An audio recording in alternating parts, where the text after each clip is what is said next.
Okay, तो बहुत ही simple question था ये, बहुत बेसिकली। कोई डाउट इसमें? No sir. No sir. चलो बड़े आ गए। Yes sir.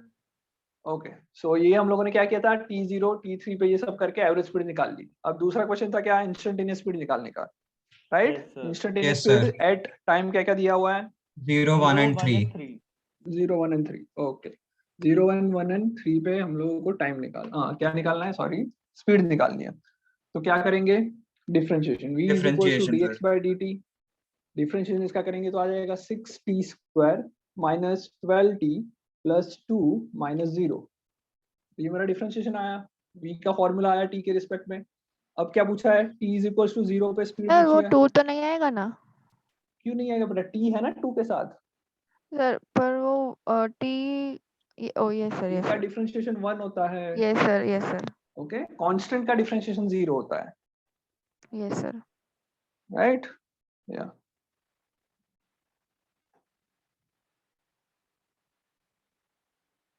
चलो बड़े आ गए। सो v इज इक्वल्स टू, इसमें t की वैल्यू पुट करेंगे 0 तो आ जाएगा 2 मीटर पर सेकंड। टाइम 0 पे स्पीड हो गई 2 मीटर पर सेकंड। पर टाइम 1 पे पूछा हुआ है, टाइम 1 सेकंड पे स्पीड कितनी हो जाएगी, 6 माइनस 12 प्लस 2, कितना आएगा, 6 प्लस 2 8 माइनस 4 मीटर पर सेकंड। हाँ ना, कहीं मिस्टेक हो तो बताते रहना।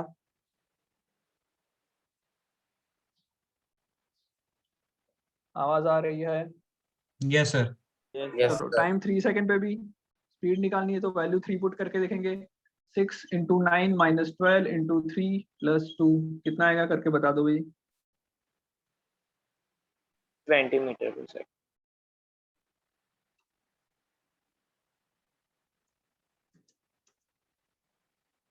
20 चलो मीटर बड़े आ सर। गए। सर स्पीड दी है इसलिए प्लस 4 मीटर पर सेकंड नहीं आएगा। नहीं बेटा, हम लोग वेलोसिटी निकाल रहे हैं। ओके, ये तो हम लोग ऐसे ही बोल रहे हैं। हाँ, अगर ऐसा पूछा था कि भाई इसकी मैग्नीट्यूड निकालो तो +4 बोल दूंगा, वरना हमको जो ये मिलेगा फॉर्मूला से वो मिलेगा, मेरे को वेलोसिटी मिलेगा। मैग्नीट्यूड पूछा है तो फिर लिख लेंगे।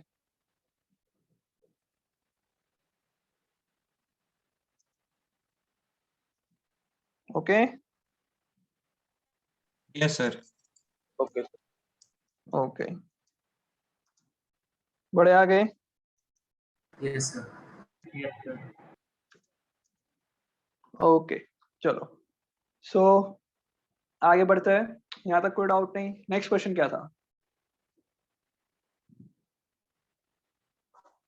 Average acceleration Find speed. at Average acceleration from time average 0 second to time 3 second.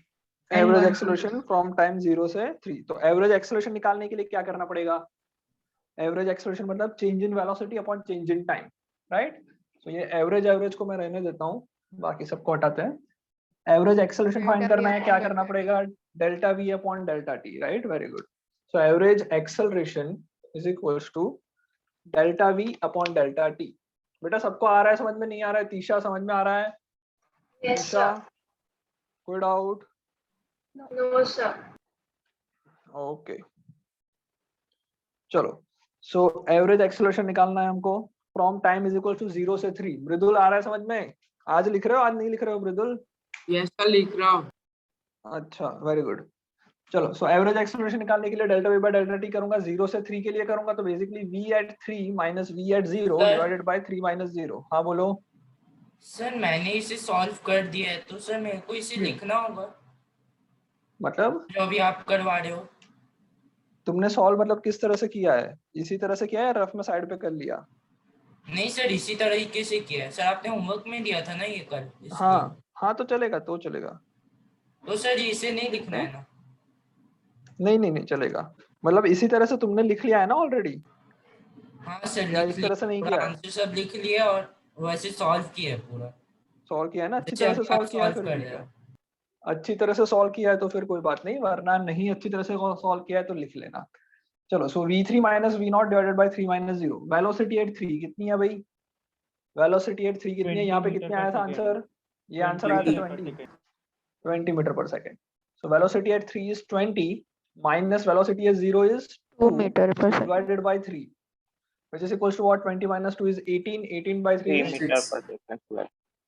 6 meter per second square. 18 by 3 6 meter per second square, right? Okay. चलो Yes, sir. अब दूसरा क्वेश्चन क्या था? Average acceleration for 1 to 3, right? Average Yes, sir. Acceleration for 1 to 3 पूछा था, तो वापस वही delta v by delta t, पर आप लिखेंगे v3 minus v1 divided by 3 minus 1. v3 कितना है? 20. 20 v1 minus वेलोसिटी of -4.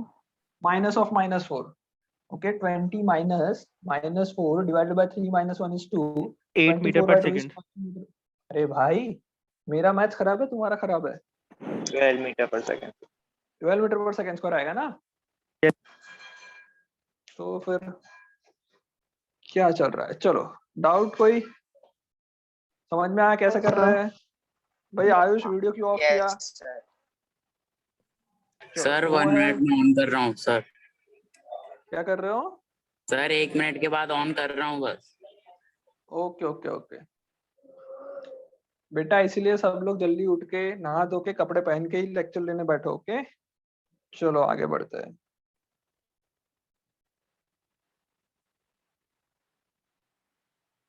अच्छा बेटा, क्लास के अंदर ऐसा कुछ मस्ती मजाक करो तो सीरियस मत ले लेना. ओके, चलो बड़े आगे. Yes, sir. ओके, अब क्या पूछा है हमको? अब क्या Find पूछा है? acceleration at t is Instantaneous. equal to t is equals to 0 1 3, right? अब Yes, sir. एक्सेलरेशन इंस्टेंटेनियस पूछा है, सो क्या करना पड़ेगा? differentiation. इंस्टेंटेनियस पूछा है तो डिफरेंशिएशन किसका? dv upon वेलोसिटी का, dv by dt करना पड़ेगा. तो dv by dt करेंगे, ये अपना dv का फॉर्मूला है. t को आगे बुला लो, 12t minus 12 खत्म, पुट आउट 6 2 12 आ जाएगा. उसके बाद t स्क्वायर का t बचेगा, माइनस 12t में t का 1 हो जाएगा डिफरेंशिएशन. सो ये एक्सेलरेशन का फॉर्मूला आ गया.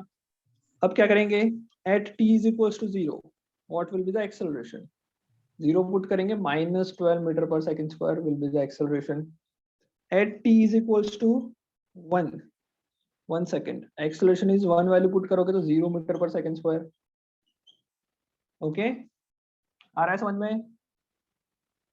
At t Yes, is sir. equals to 3 second, acceleration will be 3 value put करोगे, 12 2 12 3 34 minus 12 is 24 मीटर पर सेकंड स्क्वायर. ये एक्सेलरेशन आएगा. कोई डाउट? सर ऐसे ही आप एक और क्वेश्चन लीजिए. हाँ बोलो बोलो. सर ऐसे ही प्रैक्टिस के लिए और थोड़ा समझ लीजिए ना. आवाज नहीं आ रहा बेटा, क्या बोल रहे हो? सर वो बोल रहे प्रैक्टिस के लिए और सम कैसे दीजिए ना. श्योर श्योर श्योर, मैं असाइनमेंट क्रिएट करके गूगल क्लासरूम में डाल दूंगा. Okay, provided you are doing practice. अच्छी तरह से प्रैक्टिस करनी है वरना प्रॉब्लम होगा. अच्छा, एचसी वर्मा और ये सब किसी ने स्टार्ट किया कुछ? नहीं एचसी सर, वर्मा बताया किसी ने? पढ़ी है बट स्टार्ट बताया. नहीं करा. पढ़ी है, स्टार्ट नहीं कर लेना बेटा. जो भी अच्छे बच्चे एटलीस्ट एचसी वर्मा साथ साथ चालू कर देना. ऐसा मत सोचना कि जेई में पढ़ाएंगे फिर मैं रेफरेंस बुक निकालूंगा फिर हम करेंगे. ओके, ऐसा बिल्कुल मत सोचना. जो जो चीज चलती जा रही है उसको साथ साथ हर एक बुक में से कंप्लीट करते जाओ वरना लोड बढ़ जाएगा. चलो हटा दो इसको. डन. Yes sir. चलो, सो ये क्वेश्चन समझ में आ गया. ऐसे ही क्वेश्चन अपने एनसीईआरटी में दिए हुए हैं, वो एक बार देख लेना एग्जांपल्स. ओके, चलो सर इसको वो हटा तो दूं, लिख t लिया is है. equal to 1 second में एक्सेलरेशन 0 मीटर पर सेकंड स्क्वायर है, मतलब वो ऑब्जेक्ट मतलब तब हाँ. रुका हुआ है. हाँ, वेरी गुड क्वेश्चन. अच्छा हुआ तुमने ये डिस्क मैं करना चाहता था पर मैंने सोचा कि तुमको पता चल जाएगा सबको. Very good. देखो बेटा, इसका मतलब कोई समझाओ. क्या ऑब्जेक्ट रुका हुआ है? सर क्या 1 object सेकंड रुका पे हुआ है? उसकी स्पीड ही नहीं बढ़ रही है. सर वो Yes. 1 सेकंड इसका मतलब ऑब्जेक्ट रुका हुआ नहीं है. हाँ, ऑब्जेक्ट रुका हुआ नहीं है. इसका मतलब ये है कि इस पर्टिकुलर मोमेंट पे जो भी उसकी स्पीड है ना वो थोड़ी देर के लिए कांस्टेंट रहेगी. 1 सेकंड के लिए कांस्टेंट रहेगी. मतलब 1 सेकंड के लिए नहीं बोल रहा हूँ, एट 1 सेकंड कांस्टेंट रहेगी स्पीड. ओके, मतलब वो 5 से चल रहा है. देखो वेलोसिटी एट 5 की वेलोसिटी एट 1 कितना निकाला था? वेलोसिटी एट 1 कितना निकाला है देखो तुमने?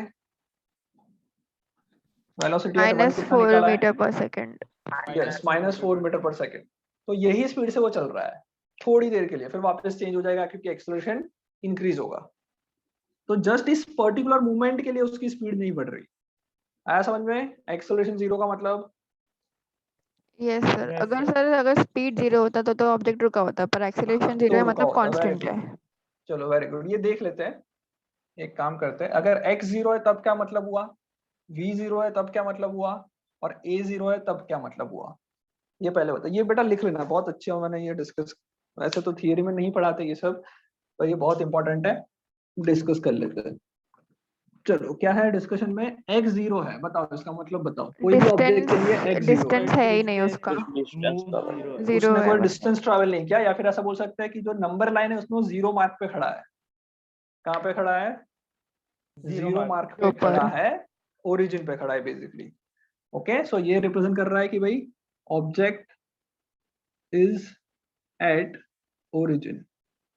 चलो मैं बोल रहा हूँ v 0 है, इसका मतलब Object वो Actually, ऑब्जेक्ट मतलब इज एट रेस्ट या रुका हुआ है, वो स्पीड उसकी 0 है। Stationary object. Stationary object, right? Yes good sir. Out.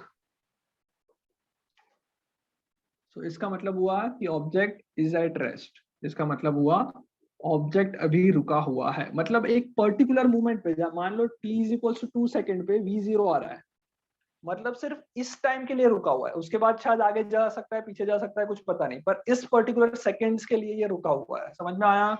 v 0 का मतलब, a 0 का मतलब बताओ। कांस्टेंट स्पीड से चल रहा है सर। कांस्टेंट वेलोसिटी से या इसका स्पीड मतलब से जा हुआ रहा है। कांस्टेंट वेलोसिटी, स्पीड नहीं। More answer is correct when you are using velocity. Okay, a 0 का मतलब कांस्टेंट वेलोसिटी से चल रहा है। Good out. Yes sir. आगे बढ़े, यस सर। चलो ओके।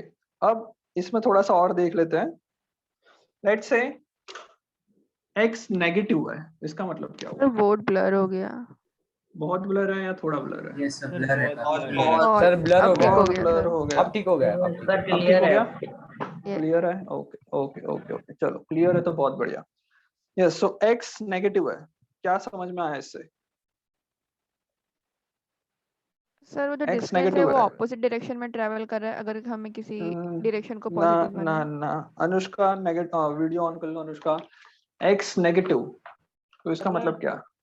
सर एक्स एक्सिस के नेगेटिव साइड पे है वो। सर उसमें नेगेटिव X- सर एक फिक्स पॉइंट है, उसके राइट, सो ये नेगेटिव बेटा साइड जा रहा पोजीशन है। दिखा रहा है ना, x दिखा नहीं, नेगेटिव साइड जा नहीं रहा, नेगेटिव साइड जा नहीं रहा। x नेगेटिव का मतलब क्या हुआ? मेरे रेफरेंस पॉइंट से अपोजिट डायरेक्शन में है, वो जा नहीं रहा अपोजिट डायरेक्शन में, है ऑलरेडी। समझ में आ रहा है डिफरेंस? Yes sir. डिफरेंस समझ में आ रहा है? x नेगेटिव का मतलब ये हमारा अगर ओरिजिन है तो ये कहीं इस तरफ खड़ा हुआ है, यहाँ पे कहीं पे भी खड़ा हो सकता है। ये इस खड़े रहने के बाद कहाँ जाएगा वो इससे पता नहीं चलेगा। हो सकता है कि ये आगे जाए, हो सकता है ये इस तरफ जाए, वो मुझे x के वैल्यू से पता नहीं चलेगा। ये समझ में आ रहा है? ये क्लियर है? x के वैल्यू से मैं डायरेक्शन ऑफ मोशन नहीं बता सकता कि वो कहाँ जाएगा, वो नहीं पता कर सकता। मैं सिर्फ ये बोलूंगा it is left side from reference point. Okay, समझ में आ रहा है? समझ में आ रहा है बेटा सबको? Yes sir. Similarly x positive, अच्छा ऐसा जरूरी नहीं कि left side of reference point, कोई भी एक पर्टिकुलर डायरेक्शन, क्योंकि पॉजिटिव नेगेटिव मैं कहीं पे भी चेंज कर सकता हूँ। तो ऐसा ही मत सोचना कि लेफ्ट साइड ही खड़ा होना चाहिए। हाँ, अगर मैं इस तरह से ही जो नंबर लाइन जनरली यूज करते हैं तो उसके लिए मैं बोल सकता हूँ कि लेफ्ट साइड। क्लियर? क्लियर बेटा? Yes sir. Yes sir. चलो x पॉजिटिव क्या आएगा मतलब? Right side from X positive. Reference. Reference point के right side. Right side, okay, Yes, reference sir. Point से राइट साइड की तरफ होगा, बिकॉज राइट साइड डायरेक्शन को मैं पॉजिटिव मान के चल रहा हूँ। ओके, सो x पॉजिटिव का मतलब हुआ राइट साइड। चलो आगे बढ़े, यहाँ तक कोई डाउट? x में No doubt, positive sir. Negative होने का मतलब समझ में आ गया। चलो अब देखते हैं कि भाई अगर v तुम्हारा नेगेटिव है तब बताओ क्या कहना चाह सकते हैं? v negative, what does it represent? Yes, अगर v reference मैं बोल point रहा हूँ की- नेगेटिव है तो मैं बोलूंगा it is moving in negative direction. Moving towards negative direction, समझ में आ रहा है? Moving towards negative direction, any doubt? तो बेटा v एक ऐसी चीज है जिससे मुझे पता चलेगा कि वो मोशन कहाँ आ रहा है। मोशन कौन से डायरेक्शन में हो रहा है वो हम लोग x से नहीं पता कर सकते, v से पता कर सकते हैं, x से पता नहीं चलेगा। ओके अच्छा, क्या ऐसा हो सकता है कि x पॉजिटिव हो पर v नेगेटिव हो? Is it possible x positive हो v नेगेटिव हो? Yes sir. Yes sir. Possible है? क्या क्या Yes, कहना sir. चाहता है वो? इसका मतलब क्या हुआ? x पॉजिटिव और v नेगेटिव का मतलब क्या हुआ? सर मतलब ऑब्जेक्ट राइट साइड पे है पर वो लेफ्ट साइड मूव करता है। लेफ्ट साइड जाने वाला है। ओके अगर x पॉजिटिव v नेगेटिव तो इसका मतलब ऑब्जेक्ट राइट साइड पे है पर लेफ्ट साइड जाना चाह रहा है, जाने वाला है। उल्टा लेफ्ट पे और दोनों x और v नेगेटिव हुए तो इधर खड़ा है और उसी तरफ जा रहा है, सर नेगेटिव पे खड़ा समझ है, में आया ना? नेगेटिव तरफ जा रहा है। नेगेटिव तरफ खड़ा है, नेगेटिव की तरफ और भी जाने वाला है। चलो तो ये मैं ज्यादा डिस्कस नहीं करूंगा। तो चलो फिर ये दूसरा भी देखते हैं। पॉसिबल है कि x पॉजिटिव और v नेगेटिव होगा, x पॉजिटिव और v नेगेटिव होगा। नहीं सर, वही तो v discuss पॉजिटिव किया। और x नेगेटिव होगा। हाँ that is also possible. v positive x negative मतलब क्या हुआ? x sir negative reference point मतलब के ये आदमी लेफ्ट इधर साइड पे खड़ा खड़ा है है पर और उस आगे तरफ आ जा रहा है। रहा है, आगे आ रहा है। ये क्या हुआ? x negative v positive. दूसरा दोनों पॉजिटिव, सॉरी ये नेगेटिव और वो पॉजिटिव, नहीं सारा हो गया ना यहाँ पे। तो हाँ यहाँ पे x पॉजिटिव और v भी पॉजिटिव तो इस तरफ जा रहा है। ओके ओके तो नोट करके एक चीज लिख लो, नोट करके एक चीज लिख लो, नोट करके चीज लिख लो।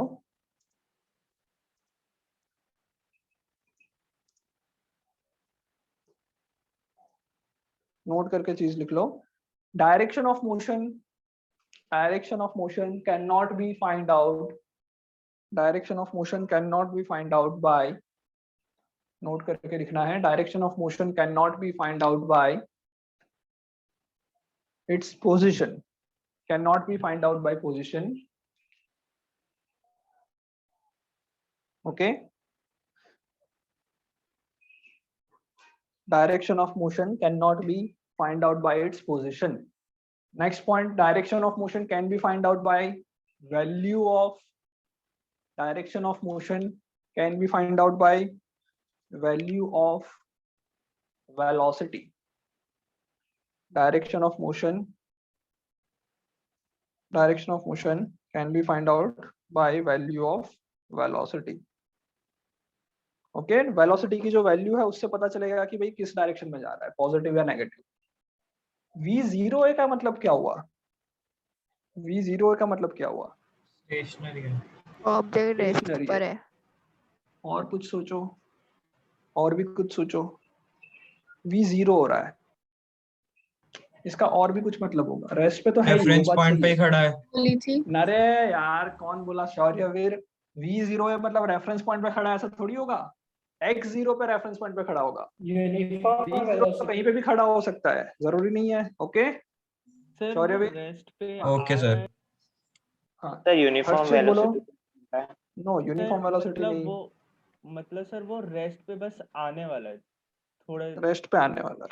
ओके देखो बेटा, अगर v0 है तो उसको हम लोग ऐसे भी ट्रीट कर सकते हैं। ध्यान से सुनना, v0 है इसका मतलब क्या होगा? अगर कोई ऑब्जेक्ट मूविंग है और उसका v0 है तो इसका मतलब ये होगा या तो वो पॉजिटिव से नेगेटिव की तरफ चेंज होने वाला है, v की बात कर रहा हूँ, डायरेक्शन की बात तो नहीं कर रहा हूँ मैं अभी, तो बोल रहा हूँ v पॉजिटिव से नेगेटिव होने वाली हो या फिर नेगेटिव से पॉजिटिव होने वाली हो। नहीं आया समझ में? No sir. वेरी गुड, नहीं आया तो बहुत अच्छी बात है। मैं ये बोल रहा हूँ बेटा v0 है, इसका मतलब क्या हो सकता है? ओके इट इज पॉसिबिलिटी कि v0 का मतलब क्या हो सकता है। ध्यान से सुनना, जैसे कि मान लो एक सिंपल एग्जांपल से समझते हैं। ये ढक्कन दिख रहा है सबको मार्कर का? यस मतलब सर। मैं सर। ऊपर फेंक रहा हूँ इसको, मैं ऐसे ऊपर फेंक के नीचे हाथ में आ रहा है, बराबर? तो यहाँ पे v0 हो रहा है कभी भी? वो जब हाथ पर आ रहा है तब, यस सर। उससे सर पहले, यस सर, उससे हो पहले रहा है। कभी? कब हो रहा है? जब वो ऊपर से ऊपर जब टॉप वो ऊपर तब, कब? जब टॉप पर जाता है एकदम तब। टॉप जब पे टॉप जाके पे जा रहा है तब, एकदम टॉप पे जा रहा है ना, जब इसको मैंने फेंक रहा हूँ, जब यहाँ पे आके फिर वो अपनी डायरेक्शन चेंज कर रहा है, पहले वो ऊपर जा रहा था, अब वो नीचे जा रहा है। ऊपर जा रहा है मतलब मान लो पॉजिटिव डायरेक्शन में वेलोसिटी है, नीचे जा रहा है मतलब नेगेटिव डायरेक्शन में वेलोसिटी है। तो जब भी बेटा पॉजिटिव से नेगेटिव में आना है तो बीच में जीरो तो आएगा ही आएगा, हाँ या ना? Yes sir. Yes sir. इसका मतलब क्या हुआ, कोई भी ऑब्जेक्ट जब अपनी डायरेक्शन चेंज करता है, कोई भी ऑब्जेक्ट जब अपनी डायरेक्शन चेंज करता है तो ऑटोमेटिकली उसका v कोई ना कोई पॉइंट पे जीरो होगा ही होगा, हाँ या ना? Yes sir. Yes sir. Okay, so v zero हो रहा है, इसका मतलब एक मतलब ऐसा हुआ कि वो डायरेक्शन चेंज कर रहा है, एक मतलब ऐसा हो सकता है। अगर v जीरो, इसका मतलब क्या हो सकता है कि ऑब्जेक्ट डायरेक्शन चेंज कर रहा है, दिस इज एक मतलब ऐसा हुआ। दूसरा मतलब क्या है, रेस्ट पे रहेगा। ओके, या फिर ऐसा बोल सकते हैं कि भाई आगे जा रहा था, थोड़ी देर ब्रेक लगा के वहीं का वहीं खड़ा रहा, फिर वापस आगे जाने लगा, तो डायरेक्शन चेंज नहीं की। ओके, बट अगर तुमसे ऐसा पूछा है कि एक ऑब्जेक्ट का डायरेक्शन चेंज हो रहा है, इसका मतलब क्या होगा, इसका मतलब क्या होगा, v जीरो होगी ही होगी। आ रहा है समझ में? अरे नहीं आ सर रहा पर वो अरे जो लास्ट v वाला जीरो पोर्शन नहीं आया v जो समझ। जीरो होगा नहीं वो आया। एक इंस्टेंट पे हाँ, होगा ना जीरो। एक इंस्टेंट पे होगा, यस। जैसे बेटा तुमको एक क्वेश्चन दिया कि भाई वेलोसिटी है कोई ऑब्जेक्ट की, उसका टाइम के साथ रिलेशन दिया है, लेट्स से 4t - 16। ये तुमको वेलोसिटी का रिलेशन दिया है, टाइम के साथ वेलोसिटी का रिलेशन दिया है, और तुमसे ये पूछा गया कि ये ऑब्जेक्ट रेस्ट पे, ये ऑब्जेक्ट टर्न कब करेगा, अपने डायरेक्शन चेंज कब करेगा, तो क्या करोगे ऐसे क्वेश्चन में, क्या करोगे? अगर ये दिया है कि वेलोसिटी, ये इक्वेशन है, तुमसे पूछा गया कि ये ऑब्जेक्ट अपनी डायरेक्शन चेंज कब करेगा, सर टाइम तो कैसे फाइंड आउट करोगे? टाइम 4 सेकंड होता। ओके, कुछ ऐसा करना पड़ेगा जहां पे टाइम क्या हो, जीरो हो जाए। ऐसा टाइम जहां पे v zero. Okay, so at any time when v is zero, object is changing its direction. लिख सकता हूं ऐसा मैं? Yes sir. Yes sir. Okay, समझ में आ रहा है? तो अगर क्वेश्चन में पूछे भाई कब डायरेक्शन इसकी चेंज होगी, तो क्या ढूंढना है, v को जब जीरो टाइम करके 4 को सेकंड zero। होगा। v को जीरो करके t को ढूंढना है, तो टाइम 4 सेकंड पे डायरेक्शन चेंज करेगा। कोई डाउट इसमें? No sir. Sir but logically practically अगर देखा जाए तो फिर ऐसा क्यों होता है कि v जीरो होने पे डायरेक्शन चेंज होगी? क्योंकि बेटा तुमको एक डायरेक्शन में जाना है, सडनली दूसरी डायरेक्शन में जाओगे तो तुम्हें कहीं ना कहीं तो रुकना पड़ेगा, प्रैक्टिकली भी यस यू सर। टर्न ले रहे हो तो रुकना ही पड़ेगा ना। हाँ, 2D मोशन हो रहा होगा, जैसे 2D मोशन हो रहा है तो ऐसा जरूरी नहीं है। लेट्स से कोई ऑब्जेक्ट सर्कल में ट्रैवल कर रहा है तो एवरी टाइम डायरेक्शन चेंज हो रही है, कभी भी वेलोसिटी जीरो नहीं होगी। 2D yes motion sir. में ऐसा नहीं होता है। 1D मोशन में पक्का ऐसा होगा कि अगर उसको अपना डायरेक्शन चेंज करनी है, आगे जाना है और अब पीछे आना है, तो वही स्पीड से तो पीछे नहीं आ सकता, धीरे धीरे उसको स्पीड रोकनी पड़ेगी और फिर वापस दूसरी तरफ बढ़ानी पड़ेगी स्पीड, तो कभी ना कभी जीरो होगी और फिर नेगेटिव होगी। आया समझ में? फिर तो सर अगर परपेंडिकुलर जा रहा हो फिर भी जीरो होना पड़ेगा। परपेंडिकुलर मतलब ऐसे परपेंडिकुलर जाके मतलब ऐसे? Yes sir. नहीं बेटा, तब जीरो होने की जरूरत नहीं है, वो विदाउट जीरो भी वो जा सकता है, टर्न ले सकता है जीरो स्पीड के बिना भी। हाँ, पर ऐसा बोल सकते कि भाई एक्स डायरेक्शन में स्पीड जीरो होगी। जब ये परपेंडिकुलर जा रहा है तो मैं ऐसा बोल सकता हूँ कि इस पॉइंट पे एक्स डायरेक्शन में स्पीड जीरो होगी, वाई डायरेक्शन में स्पीड हो सकती है, वो हम लोग मोशन इन 2D में पढ़ेंगे। Okay sir. ओके, चलो समझ में आ गया, लिख लो। When an object changes its direction, its velocity will become momentarily zero. When an object changes its direction, its velocity becomes momentarily zero. एक पर्टिकुलर मूवमेंट पे उसकी वेलोसिटी जीरो हो जाएगी। लिख लिया?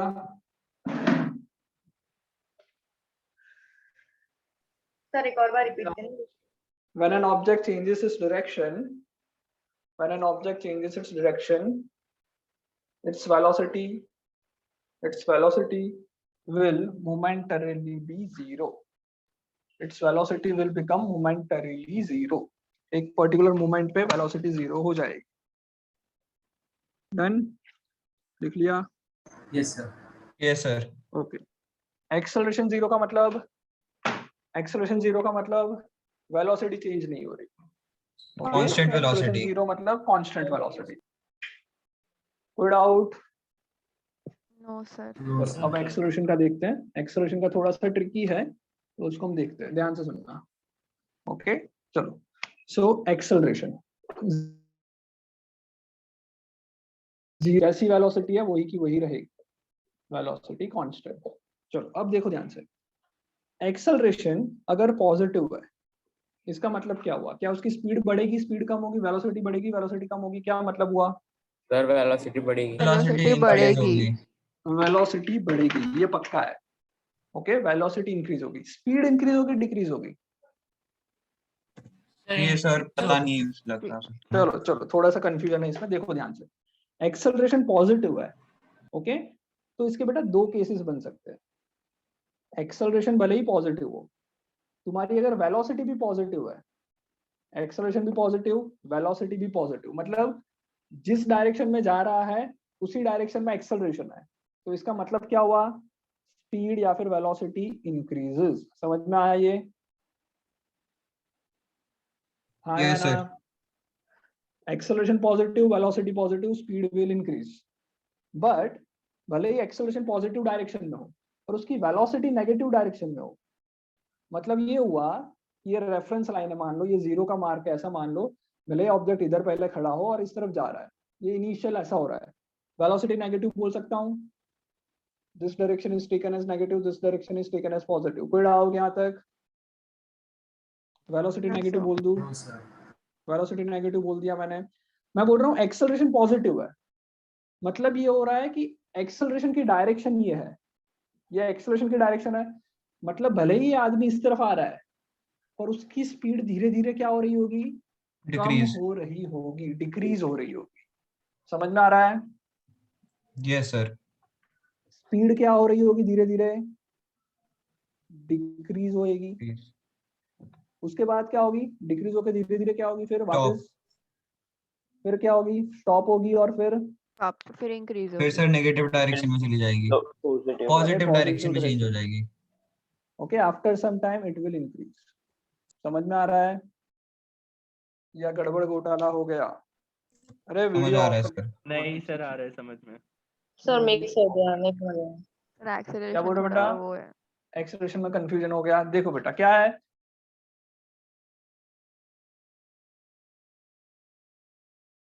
यस बेटा, मैं ऑडिबल ना? आवाज आ रहा यस है? सर। चलो सुनो, एक्सेलरेशन मैं क्या बोल रहा हूँ, सॉरी, हाँ एक्सेलरेशन पॉजिटिव है। लेट्स से एक्सेलरेशन की वैल्यू 2 मीटर पर सेकंड स्क्वायर, कोई प्रॉब्लम? No sir. और वेलोसिटी की वैल्यू नेगेटिव है, इसलिए मैं लिख लेता हूँ -10 मीटर पर सेकंड। ओके, तो बोलूंगा वेलोसिटी कितनी है? -10। अभी 0 पे -10 है। एक सेकंड के बाद एक्सेलरेशन का मतलब क्या होता है? एक्सेलरेशन हमने पढ़ाया था कि भाई 2 मीटर पर सेकंड स्क्वायर का एक्सेलरेशन है, इसका मतलब ये हुआ एवरी सेकंड 2 मीटर पर सेकंड से स्पीड बढ़ेगी, एवरी सेकंड इंक्रीज 2 मीटर पर सेकंड का आएगा, हाँ ना? ओके, तो मैं बोल रहा हूँ कि जब एक्सेलरेशन 2 है और वेलोसिटी -10 है, तो पहले -10 होगी, इसके नेक्स्ट सेकंड में -8 हो जाएगी, हाँ ना? Yes Yes, sir, sir. ये -6 हो जाएगा।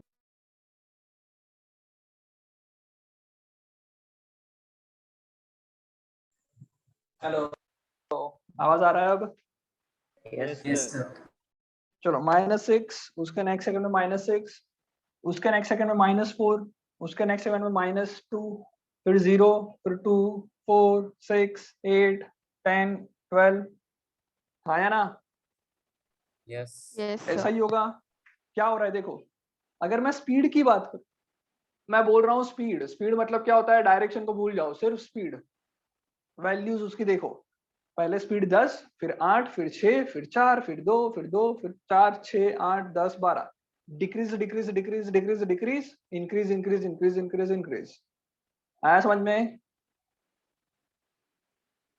आया? Yes sir. यस नहीं आया अभी यस तक? सर। ये वैसा ही है बेटा, ये वैसा ही है, बॉल इस मार्कर को मैं ऊपर फेंक रहा हूँ, धीरे धीरे स्पीड कम होगी कम होगी कम होगी, 0 हो जाएगी, बढ़ेगी बढ़ेगी बढ़ेगी, खत्म बात।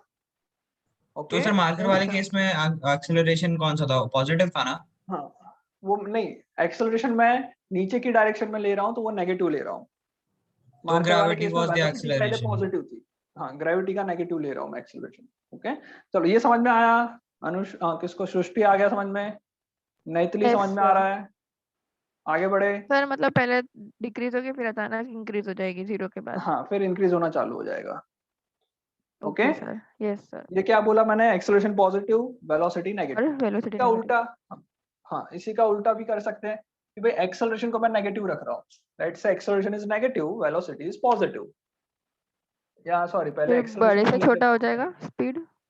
देखते हैं एक्सेलरेशन नेगेटिव है और अगर वेलोसिटी पॉजिटिव है, वेलोसिटी पॉजिटिव एक्सेलरेशन नेगेटिव, मतलब स्पीड क्या होगी, डिक्रीज। डिक्रीज सर, कब तक डिक्रीज होगी, जब तक Zero स्टेशनरी ना हो zero जाए। तक। जब तक रेस्ट ना आ जाए। ओके तो स्पीड डिक्रीज होती जाएगी, then after some time increase होएगी। Increase. After some time increase. समझ में आ रहा है ये भी? ये जो एग्जांपल है ये इसका है, पेन को ऊपर फेंकने का। पेन जब मैं ऊपर फेंक रहा हूँ, एक्सेलरेशन नीचे की तरफ लग रहा है, नीचे वाली डायरेक्शन को मैं नेगेटिव बोल रहा हूँ, ऊपर वाली की डायरेक्शन पॉजिटिव हो गई, तो एक्सेलरेशन नीचे की तरफ है, वेलोसिटी ऊपर की तरफ है, जा रही है पेन ऊपर, धीरे धीरे स्पीड कम होगी, स्पीड कम होगी, स्पीड कम होगी, जीरो हो गई, फिर स्पीड इंक्रीज होगी, इंक्रीज होगी, इंक्रीज होगी, वही लिखा है। ओके चलो सर नेक्स्ट, वेलोसिटी भी नेगेटिव है। हाँ बोलो। सर इसमें एक्सेलरेशन वाले केस में सब दो एक्सेलरेशंस नहीं होंगी पहले, एक जो हम हाथ ना से फेंक बेटा रहे हैं दो वो। नहीं, ना दो नहीं होंगे बेटा, अर्थ उस पे फोर्स एक ही डायरेक्शन में लगा रहा है ना। नहीं सर, जो हम हाथ से उसको उछाल रहे हैं वो भी तो एक एक्सेलरेशन ही हुई नहीं ना। उसको छोड़ दो बेटा, मैं जैसे ही हाथ से निकल गई उसकी बात चल रही है, ओके सर। हाथ से निकली उसके बाद की बात चल रही है। ओके ओके चलो सर। अनुश्री कोई डाउट है, रीजन किया है तुमने?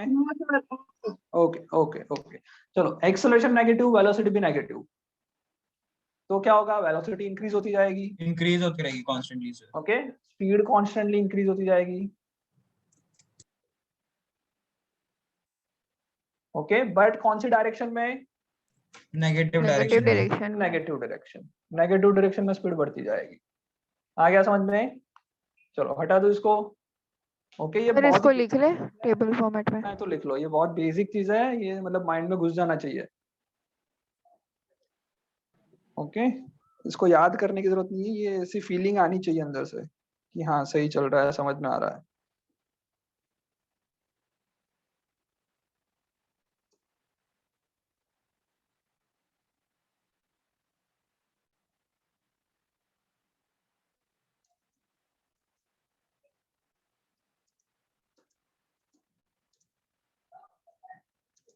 सर जब यानी दोनों पॉजिटिव रहेंगे या दोनों नेगेटिव रहेंगे तो तब तो स्पीड इंक्रीज होते जाएगी।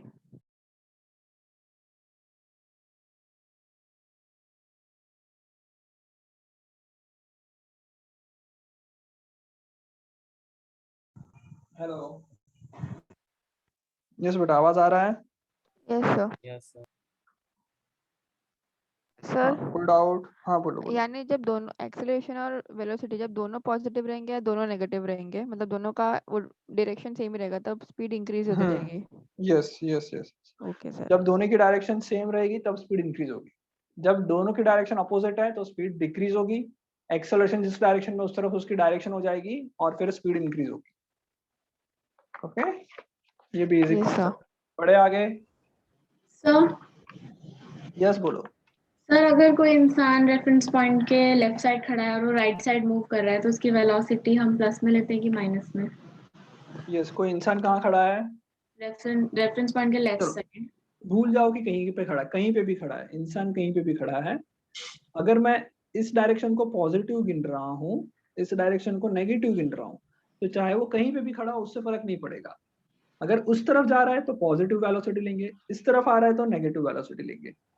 ओके तो रेफरेंस पॉइंट को नहीं देखते? वो नहीं देखना है उसको, वो कहीं से भी खड़ा हो उससे कोई फायदा नहीं है। वेलोसिटी का मतलब होता है कहाँ जा रहा है, कहाँ खड़ा है ऐसा नहीं होता है। एक्स बताता है कहाँ खड़ा है, वी बताता है कहाँ जा रहा है, ए बताता है कितनी स्पीड से, मतलब कितना फास्ट जा रहा है। बेसिकली ए क्या बताता है, कितना ज्यादा फास्ट या कितना ज्यादा कम, मतलब नेक्स्ट मोमेंट पे क्या होगा ये बताता है। ओके हाँ सर। क्लियर? हाँ ओके वीडियो बेटा बहुत लोगों के ऑफ हो गए, ऑन कर दो जल्दी से, हटा दो इसको। निष्का आ रहा है समझ में? कृष कविश समझ में आ रहा है? Yes sir. ओके हर्षित, माही, प्रांजल, आर्यन, आनंद यस समझ सर में आ आ रहा रहा है है। सबको? Yes sir. चलो यस सर। ओके ओके चलो बढ़ते आगे जल्दी से। Next is very important. अच्छा एक बात कर लेते हैं पहले, क्या सबको ये चीज पता है v is equals to u plus 80, s is equals to ut plus half 80 square Yes, sir. square minus u square 2s? सबको ये पता है, हाँ ना? कोई भी ऐसा है जिसको नहीं पता? कोई भी ऐसा है जिसको नहीं पता? पूरे क्लास में कोई भी ऐसा है जिसको नहीं पता? सौरभ पता है ये, यश पंचाल पता है, सर आपका सिद्धार्थ? वीडियो नहीं दिख रहा।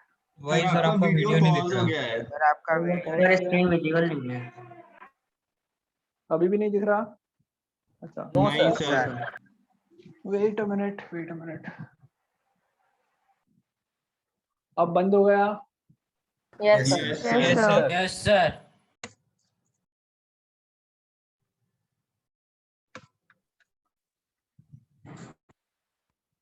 दिख रहा है अब?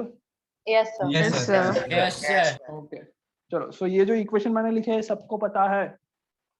Yes, Yes, sir. Yes, sir.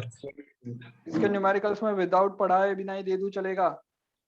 9th का चैप्टर है ये, चलेगा sir. Yes sir. Right? 9th में ये पढ़ा होगा। Yes, sir. ओके, इसका प्रूफ नहीं आएगा ना? प्रूव आएगा ना, क्यों नहीं आएगा बेटा? इसका प्रूव हम करेंगे, हम लोग पढ़ेंगे इस proof साल भी भी आएगा इसका। सर? क्या बोल रहा हूँ? हाँ, इस साल भी 9th आएगा में भी और था। अलग तरीके से आएगा, अलग तरीके से आएगा इस बार। ओके, कैलकुलस से आएगा, जैसे हमने डिफरेंशिएशन और ये सब सीखा ना, उसके थ्रू आएगा। ओके, चलो। Yes, sir. तो ये सबको पता है ना, इसमें कोई गड़बड़ नहीं है। v होता सर, है इसमें सर S पहले से थोड़ा छोटा होगा ना इसका proof? a acceleration t time. क्या बोल रहे हो बेटा? सर इसका पहले से थोड़ा छोटा होगा ना प्रूफ? मतलब सर पहले बहुत लंबा आया था इसका। कौन सा लंबा प्रूफ था भाई? 9th में Ninth। बहुत लंबा लग रहा था। Yes sir. बेटा अगर वो अभी लंबा लग रहा है कोई बात नहीं, पर उससे तो बहुत मतलब 5 टाइम्स बड़े बड़े प्रूफ आ सकते हैं। ओके, तो टेंशन मत लो, अभी और आगे आएगा, अभी तो जस्ट चालू हुआ है। ओके, टेंशन मत लो, आराम से पढ़ो, कॉन्सेप्चुअली पढ़ो तो सब समझ में आ जाएगा, खुद से करना आएगा। अगर तुम रट्टा कर लोगे तो बहुत दिक्कत आएगी। ओके, चलो प्रूफ के बारे में थोड़ी देर बाद बात करते हैं। ये समझ में आया? ये सबको पता है? Yes, sir. Yes, sir. Yes, ये सब क्या होता है सबको पता है ना? ओके, तो मैं क्या करने वाला हूँ बेटा, तुम्हारे इसी के ऊपर न्यूमेरिकल्स आते हैं जनरली मैक्सिमम। ओके, और इसके अलग एक चेंज होता है डिफरेंशिएशन एंड इंटीग्रेशन के, तो वो हम लोग डिस्कस करेंगे। पर 9th स्टैंडर्ड में जो तुमने ये पढ़ा था, तो 9th की जो बुक है उसमें से मैं कुछ न्यूमेरिकल्स प्रैक्टिस के लिए करने को दूंगा, गूगल क्लासरूम पे असाइनमेंट सेंड करूंगा। ओके, कुछ न्यूमेरिकल्स गूगल क्लासरूम पे मैं सेंड करूंगा 9th स्टैंडर्ड के इस फॉर्मूला पे बेस्ड। ओके, कर लोगे? Yes, sir. Yes sir. Okay, चलो वो मतलब पहले वो करेंगे, उसके बाद फिर आगे बढ़ेंगे। चलो अब नया एक बहुत ही अच्छा सा टॉपिक पढ़ते हैं, which is known as integration. क्या नाम है भाई इसका? अब Integration. इंटीग्रेशन। ये भी पूरी जिंदगी तुम्हारे साथ रहेगा 11th 12th में, कभी पीछा नहीं छोड़ेगा, डिफरेंशिएशन के जैसा ही। ओके, अब ये इट इज भी 12th में आएगा main। Very important. 11 12 दोनों में इंटीग्रेशन, डिफरेंशिएशन, वेक्टर्स, ये 3 चीज ही फिजिक्स है। अगर ये 3 चीज नहीं आएगी ना तो फिजिक्स कुछ नहीं आएगा। ओके, 3 चीज, वेक्टर्स जो तुमने जेई में शायद पढ़ाना चालू हुआ होगा, उसके बाद जेई में भी इंटीग्रेशन एंड डिफरेंशिएशन करवाएंगे। ओके, ये बहुत ही इंपॉर्टेंट है, मतलब ये बेसिकली लैंग्वेज ऑफ फिजिक्स है। तुम्हारा कोई भी डेरिवेशन थियोरेटिकल नहीं होगा आपसे। ओके, 11 12 में जो भी डेरिवेशन होगा कहीं ना कहीं ट्रिग्नोमेट्री का यूज होगा, कहीं ना कहीं इंटीग्रेशन का यूज होगा, कहीं ना कहीं डिफरेंशिएशन का यूज होगा, वेक्टर्स का यूज होगा। ये तो पक्का आने ही वाला है। अगर ये ही नहीं आया तो ये बेसिकली लैंग्वेज है। अगर तुमको फिजिक्स की लैंग्वेज नहीं आएगी तो रिजल्ट कहाँ से आएगा? ओके, तो जो भी मतलब बायो के भी स्टूडेंट्स है, इनिशियली सब लोग जेई के अंदर भी तुमको शायद फिजिक्स में वही स्टार्ट किया है। क्या कहाँ तक पहुंचे हो तुम फिजिक्स में जेई में? Sir cross multiplication, cross Vectors का cross product क्रॉस का। प्रोडक्ट का। बेसिकली वेक्टर चल रहा है, तो बहुत ही ध्यान से पढ़ना बेटा। ये अभी तुमको वेक्टर पढ़ाएंगे, ट्रिग्नोमेट्री पढ़ाएंगे, इंटीग्रेशन पढ़ाएंगे, डिफरेंशिएशन पढ़ाएंगे। बहुत ही ध्यान से, जितना आप सर बोले वो सारा प्रैक्टिस अच्छी तरह से करना, बिकॉज यही फिजिक्स है। ओके, लैंग्वेज ही यही है, सॉल्व करने का तरीका ही तुमको पहले पढ़ाया जा रहा है।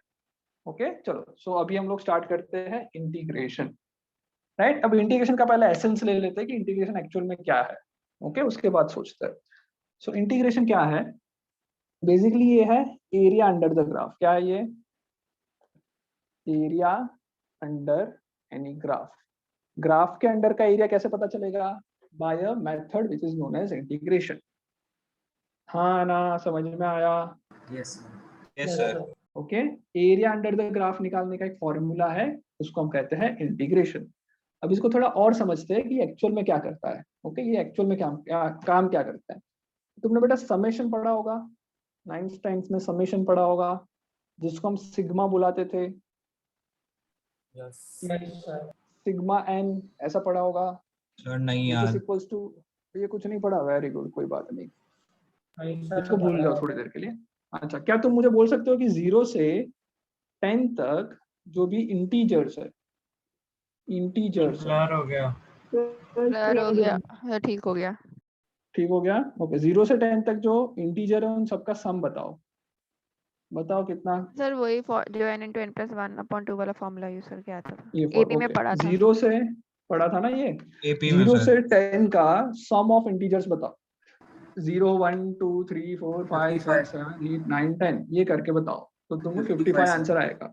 ओके, मैं तुमसे ये बोल रहा हूँ, ये भूल जाओ, मैं ऐसा पूछ रहा हूँ तुमको, 0 से 10 का सम ऑफ ऑल नंबर्स। अब क्या होगा? अब क्या होगा? इनफिनाइट। इनफाइनाइट नहीं होगा, कुछ और होगा, और बहुत ही सरप्राइजिंग जो भी होगा वो, बट कोई बात नहीं, इसका मतलब समझ में आया। अब मैं ऑल नंबर्स लिख रहा हूँ तो क्या होगा? 0, उसके बाद अरे नेक्स्ट रियल नंबर कौन सा नंबर्स। आएगा?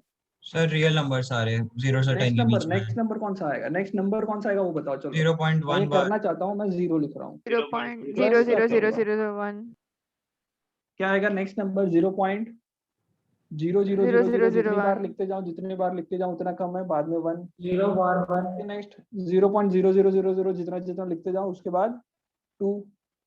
ऐसे मैं सारे नंबर को, छोटे छोटे छोटे जितने भी नंबर है दुनिया में, ये सारे नंबर्स को मैं ऐड करता जाऊंगा, ऐड करता जाऊंगा, ऐड करता जाऊंगा, तब फाइनली जो मुझे मिलेगा वो मिलेगा क्या? Summation of all the numbers from 0 to 10। ये बेसिक चीज समझ में आई क्या कर रहे हैं हम? Yes sir. ये बेसिक चीज समझ में आई क्या कर रहे हैं? तीशा वीडियो ऑन कर लो, मृदुल, माही, आर्यन, आनंद, आदित्य, कृष, कपाड़िया, वीडियो सबके ऑन होने चाहिए, जल्दी से ऑन कर लो।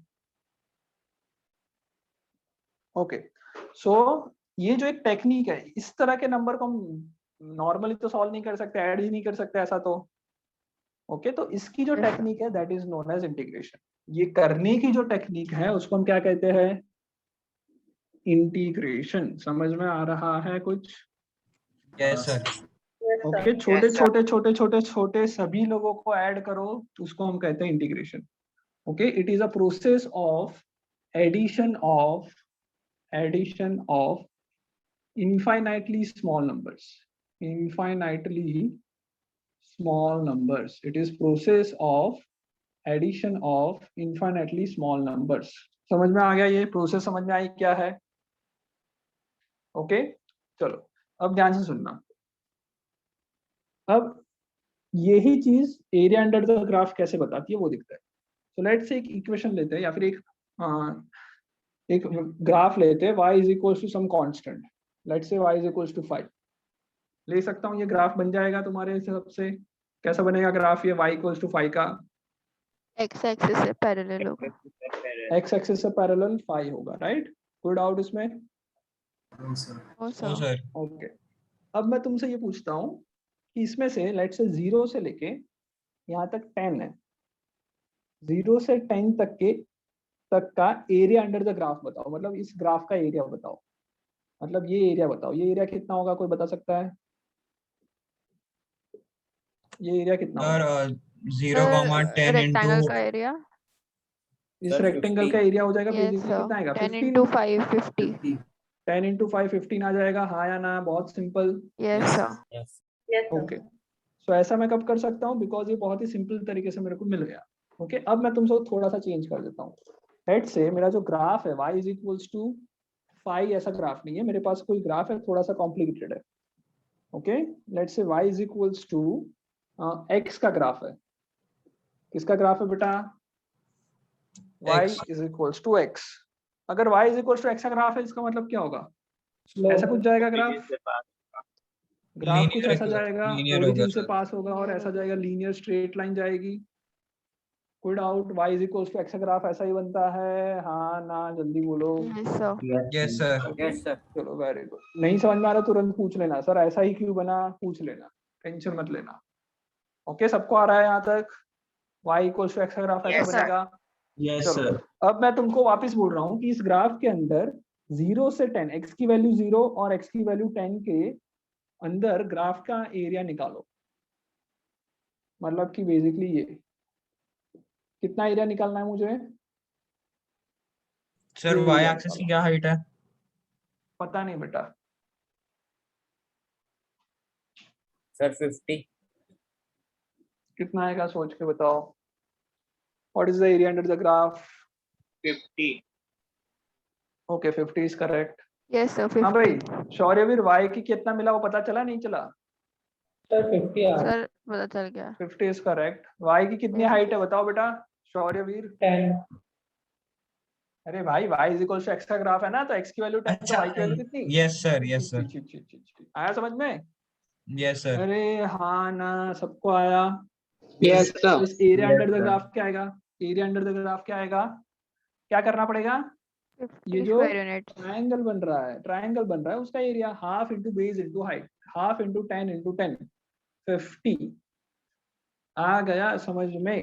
Yes, sir. Yes Yes, sir. sir. Okay, अब थोड़ा सा और टफ करें।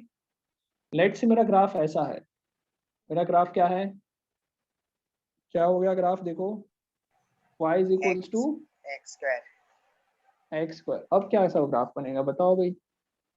Sir hyperbola. हाइपरबोला नहीं बेटा, इसको पैराबोला कहेंगे। क्या कहेंगे बेटा Parabola, इसको? sorry. पैराबोला। ओके, किसको नहीं पता पैराबोला क्या होता है? किसको नहीं पता पैराबोला क्या होता है, जल्दी बोलो।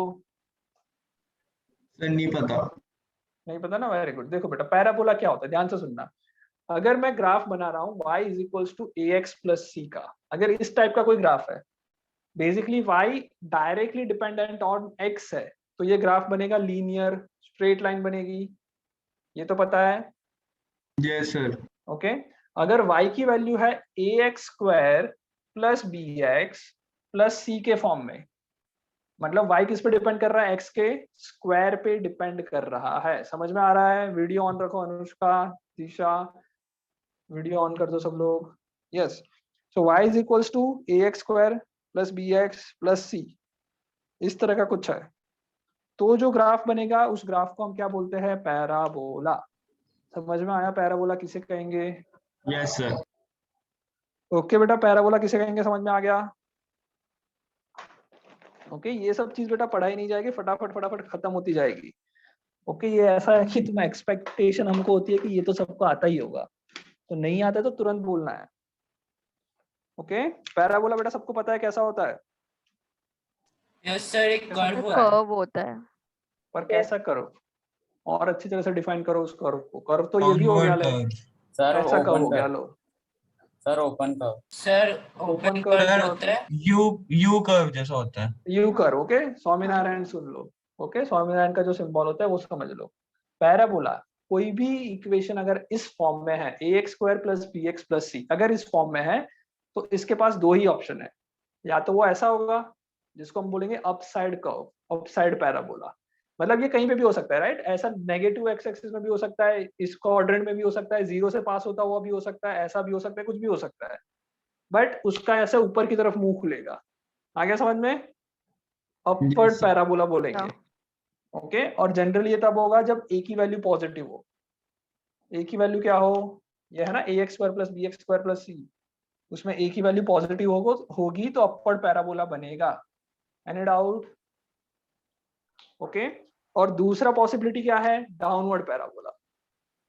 Upward parabola and downward parabola, this two types of parabolas exist.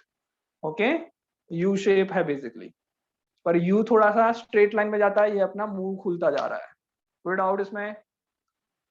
Any doubt? ax square plus bx plus c समझ में आ गया? Yes sir. सर ये कैसे पता चलता है कि वो डाउनवर्ड होगा कि अपवर्ड होगा? बेटा वो ए की वैल्यू पे डिपेंडेंट होता है। ए वैल्यू पॉजिटिव है, ए की वैल्यू, तो ऐसा होगा। ए की वैल्यू नेगेटिव है तो नीचे जाएगा। Okay sir. क्यों ऐसा? कोई नहीं पूछेगा ऐसा क्यों? वही कोई सर, बता सकता है दिमाग लगा के? ऐसा क्यों हो रहा है कि ए की वैल्यू पॉजिटिव तो ऊपर की तरफ, ए की वैल्यू नेगेटिव तो डाउनवर्ड? ऐसा क्यों हो रहा है? सर क्योंकि जब x सोचो। की हम कोई भी वैल्यू डालेंगे तो पूरा जो इक्वेशन होगा वो पूरा पॉजिटिव होगा, इसलिए वो पूरा x इक्वेशन एक्सिस के पॉजिटिव होगा ऊपर ऐसा होगा। जरूरी नहीं है। ऐसा नहीं है बेटा, देखो ध्यान से। इसमें y जो है वो किस पे डिपेंडेंट है? x के स्क्वायर पे डिपेंडेंट है।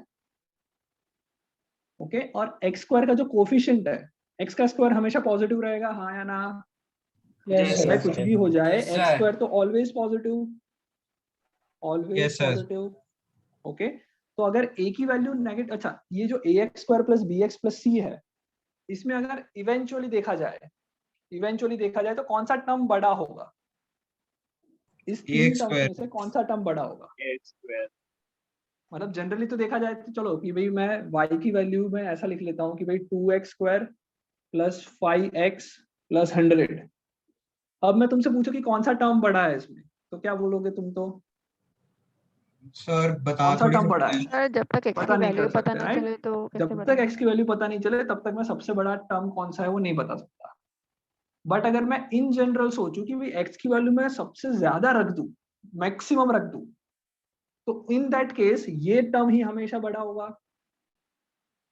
समझ में आ रहा है? अगर x की वैल्यू बहुत बड़ी रख दूं तो ऑब्वियस बात है कि ये टर्म ही बड़ा होने वाला है। सर इवन समझ हाफ में आ ऑफ रहा द है? बिगेस्ट वैल्यू रख दे तब भी मोस्टली ज्यादा ही होगा। हाँ, मतलब मैं जस्ट एक एग्जांपल दे रहा हूँ। कोई भी इक्वेशन में ये टर्म की वैल्यू सबसे ज्यादा रखने पे ये टर्म ही सबसे बड़ा होने वाला है। ओके, छोटा भी हो सकता है, ऐसा नहीं है। इसकी x की वैल्यू 0 रखो तो ये सबसे छोटा होगा, 1 रखो तो भी छोटा, 2 रखो तो भी छोटा। पर जैसे बढ़ते तो जाएगा जब तक तब सेकंड ये डिजिट टर्म में बढ़ता नहीं जाएगा। जाएंगे तब तक तो छोटा ही होगा ना। हाँ, कोई बात नहीं, वो डिपेंड करेगा इक्वेशन पे। मैं ये 1000 लिख लूंगा तो x की वैल्यू और बढ़ानी पड़ेगी। ओके, और मेरा कहने का ये मतलब है बेटा कि ये टर्म जो है ना वो ड्राइव कर रहा है पूरे इक्वेशन को।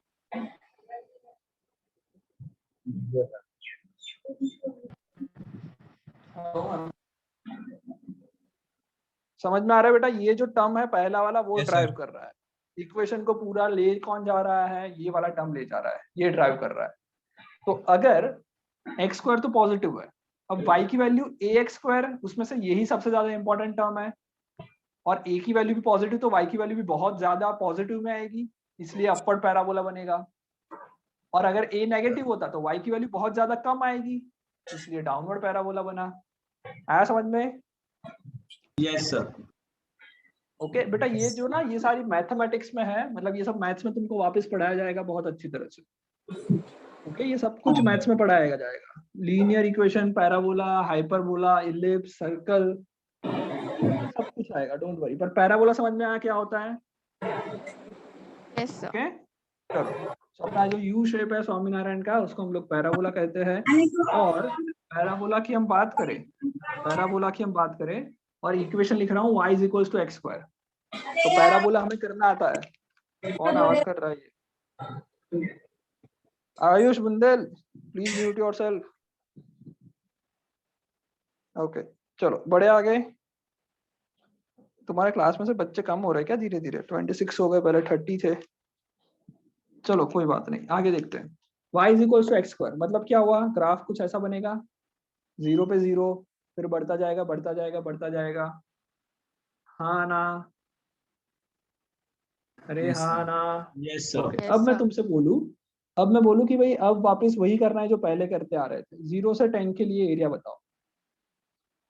0 से 10 के लिए एरिया बताओ, क्या बोलोगे तुम? अच्छा, हाइट तो पता चल जाएगी कि 10 पे हाइट कितनी होगी। 10 पे हाइट तो बता दो, इतना तो मैंने सिखाया थोड़ा बहुत। 10 ही होगी सर। 10 पे हाइट कितनी है भाई? 100 सर। ये ग्राफ क्या रिप्रेजेंट कर रहा है? y is equal to x तो स्क्वायर को x रिप्रेजेंट कर रहा 100 है। होगी हाइट। मतलब 100 x की होगी जो सर। वैल्यू है y के करस्पॉन्डिंग वैल्यू पुट करके, तो x की वैल्यू 10 रखो तो y की corresponding value y is equal 100. To x का स्क्वायर, 10 का स्क्वायर 100। आ रहा है समझ में? Yes sir. Sir. Yes sir. चलो अब बताओ मेरे को, 0 से लेके 10 तक ये जो कर्व बन रहा है ये कर्व बन रहा है, स्ट्रेट लाइन होती तो मैं डायरेक्ट काम कर सकता, और दिस इज अ कर्व। अब इस कर्व का एरिया बताओ कैसे करोगे, कर्व का एरिया बताओ। सर वो रेडियस 100 होगा तो उससे हम रेडियस quarter 100 का नहीं होगा area- बेटा, this is not a circle, this is not a Straight circle ना, काट के ये सर्कल नहीं है, सर, वरना ये 100 और इसको- ये 10 ऐसा थोड़ी ना होता है, 100 होता है अगर सर रेडियस होता तो। एरिया सर इस पैराबोला को स्ट्रेट लाइन अज्यूम कर सकते हैं? ओ भाई, तो फिर खत्म बात हो गई, इस पैराबोला को स्ट्रेट अरे सर, सर मतलब एक पार्ट को उसके। पार्ट को, ओके फिर सर थोड़ा सही एरिया बोल रहे हो। ऑफ सर इसके ट्रायंगल पार्ट बना माइनस के 2 टाइम्स एरिया जिसको ऑफ बोलना है वो सेगमेंट। रेज हैंड करो, रेज हैंड कर लो, रेज हैंड कर लो, बहुत सारे आंसर्स आ रहे हैं, रेज हैंड कर लो, जिसको कुछ अपना इनसाइट देनी है please raise your hand. Yes Krish बोलो। सर ये कर्व के छोटे छोटे पार्ट्स बना के उसकी स्ट्रिप बना के एरिया फाइंड कर सकते very good Krish, perfect. Anushka बोलो। सर एरिया ऑफ क्वाड्रेंट निकाल सकते हैं, एरिया ऑफ क्वाड्रेंट, क्योंकि एक एरिया ऑफ क्वाड्रेंट मतलब वो सर्कल होता है तब निकाल सकता हूँ। जैसे एक पिज्जा है, पिज्जा को आधा कट किया तो पाई आर स्क्वायर बाय 2, पिज्जा को और आधा कट किया तो पाई आर स्क्वायर बाय 4, ऐसा पिज्जा शेप, को 8 पार्ट में कट किया तो हाँ वैसा शेप बन रहा है ना। नहीं बेटा, ये सर्कल का पार्ट नहीं है, ये जो आर्क बन रही है तुम्हारी, this is not a part of circle. अगर ये सर्कल का पार्ट होता तो मैं कुछ कर सकता था, समझ में आ रहा है अनुष्का? Yes sir. ओके, ये सर्कल का पार्ट होता तो मैं ऐसा कुछ एंगल कुछ निकाल के कुछ थ्योरम लगा के कर सकता था, पर ये सर्कल का पार्ट नहीं है तो वो नहीं कर सकते। सृष्टि बोलो। सर मेरा भी वही था, वो सर क्वाड्रेंट लेकर ओके, ही करना। शौर्यवीर बोलो। सर मेरा वो था कि उसको डिवाइड कर करके स्ट्रेट लाइंस में ले ले एंड देन Divide उसको करके। ऐसा देखो बेटा, स्क्वायर कर ले। Very good. देखो चलो क्या करते हैं, ध्यान से सुनना। ओके, बहुत ही एक अच्छा सा ये समझना है, समझ लो ध्यान से कि मुझे इसका एरिया निकालना है। मैं एक काम करता हूँ, कोई भी एक रैंडम वैल्यू ले लेता हूँ एक्स की। क्या किया मैंने, कोई भी रैंडम वैल्यू किसकी ली, एक्स की। लेट्स से ये वैल्यू, कोई प्रॉब्लम? एक्स की मैंने एक रैंडम वैल्यू ली, कोई प्रॉब्लम बेटा यहाँ तक? No sir. No sir. उसको मैंने ऊपर तक एक्सटेंड किया तो y की वैल्यू मिलेगी करस्पॉन्डिंग ये y की वैल्यू मिलेगी। Yes sir. ओके, अब मैं काम करता हूँ, मैं x की जब ये वैल्यू ले रहा हूँ तो इसकी हाइट कितनी होगी बताओ, ये हाइट कितनी होगी, ऊपर कितना जाएगा? x की वैल्यू अगर मैं यहाँ पे x ले रहा हूँ, यहाँ पे वैल्यू x बोल रहा हूँ, तो ये हाइट कितनी होगी? Sir what will be this height?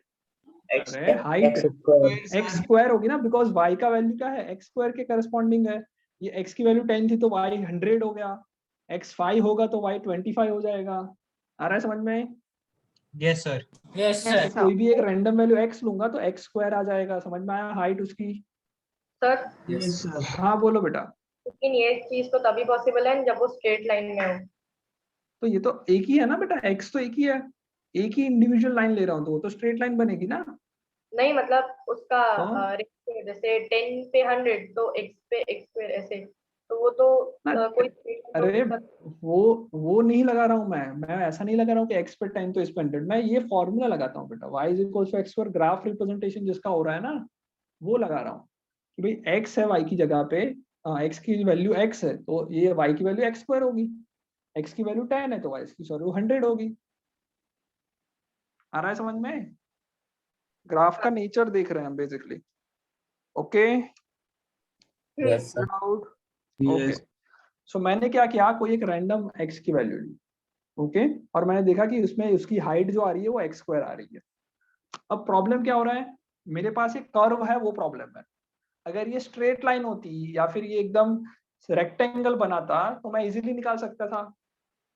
अगर रेक्टेंगल होता तो रेक्टेंगल का एरिया मुझे पता है क्या होता है, रेक्टेंगल का area height length into breadth, हाँ या ना?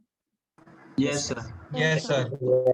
तो मेरा प्रॉब्लम ये है कि कर्व है, तो मुझे करना क्या है, कर्व की जगह पे रेक्टेंगल में कन्वर्ट करना है कैसे भी करके। तो मैं काम करता हूँ, ये x लिया, इसके बाद एक और x ले लेता हूँ, x के बाद एक और x ले लेता हूँ। लेट से इस वैल्यू को मैं बोल देता हूँ x प्लस dx, बोल सकता हूँ इस वैल्यू को x प्लस dx।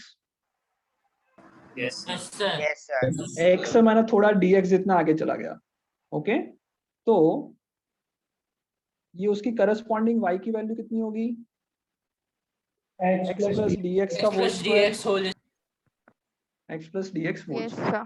कोई डाउट? अच्छा अब ये बताओ, ये जो ये एरिया बन रहा है वो कैसा एरिया दिख रहा है तुमको? ये एरिया अभी भी जो बन रहा है वो कैसा एरिया दिख रहा है? एक रेक्टेंगल दिख रहा है रेक्टेंगल जैसा दिख रहा है। और एक छोटा सा ट्रायंगल, नहीं बोलेंगे, कुछ ऐसा, इसको जूम करके देखोगे ट्रायंगल नहीं होगा पर कुछ ऐसा होगा, हाँ या ना? यस ये ट्रायंगल नहीं होगा क्योंकि कर्व लाइन है ना, स्ट्रेट लाइन होती तो ट्रायंगल हो जाता, तो ये कर्व लाइन है तो एक ऐसा बनेगा। इसकी वैल्यू जो है वो कितनी है? बोल सकता हूँ dy/dx है बेसिकली। ये लेंथ देखो, ये क्या है? dx, ये dx है, आ रहा है, और y में जो सर चेंज पर आया उसके लिए इतना, ट्रायंगल बनना तो जरूरी है ना? मैं कहाँ ट्रायंगल बना ही नहीं रहा हूँ, मैं तो सिर्फ हाइट और लेंथ को देख रहा हूँ सिर्फ। मैं ऐसा नहीं बोल रहा हूँ कि इसका area half into base into height होगा। अरे अच्छा मतलब वापस खाली समझा हाइट को देंगे। कंसीडर कर ओके, रहे हो? मैं सिर्फ बोल रहा हूँ कि ये क्या है वो बता रहा हूँ। ये dx है और ये Okay, dy है, ये बता रहा हूँ तुमको। आ गया समझ में? सर ये Yes, sir. वापस समझा देंगे एक बार। हाँ, क्या कर रहा है मैंने, देखो बेटा, x समझ में आया, x से करस्पॉन्डिंग x स्क्वायर की वैल्यू देखी, यस सर। उसके बाद मैंने x में थोड़ा सा बढ़ाया, कितना बढ़ाया? dx, मैंने यहाँ पे ड्रॉ किया, dx इतना बढ़ गया, और उसके बाद मैंने वापस x प्लस dx का होल स्क्वायर y की वैल्यू होगी, ये देखा। Yes sir. ओके, फिर मैंने क्या किया, इसको दो पार्ट में डिवाइड किया। ये जो टोटल एरिया था, ये एरिया को अगर जूम करके देखोगे तो ये एरिया कुछ ऐसा दिख रहा होगा, एक ये ओके, और ये एक ऐसा, ये दिख रहा, ऐसा बार दिख रहा होगा तुमको इधर, यस सर। आया समझ में? अब ये जो बार जो मैंने यहाँ पे बड़ा किया, उसको मैंने वापस दो पार्ट में डिवाइड किया, एक रेक्टेंगल और दूसरा ये कर्व वाला ट्रायंगल। ट्रायंगल नहीं बोलूंगा पर ये कर्व वाली कोई चीज है, ये वाला। आया समझ में? Yes sir. उसमें से भी मैं इसको बोल देता हूँ कि ये तो dx है, क्योंकि यहाँ पे लिखा होगा x, यहाँ पे लिखा था x प्लस dx, तो जो ये जो विड्थ है वो कितनी है? dx। Yes sir. ओके, यहाँ से अगर मैं इसकी हाइट गिनूं तो ये height y is equals to x square के इक्वल है। ये Yes, हाइट sir. कितनी इक्वल है? एक्स स्क्वायर के इक्वल हाइट, हाँ या ना?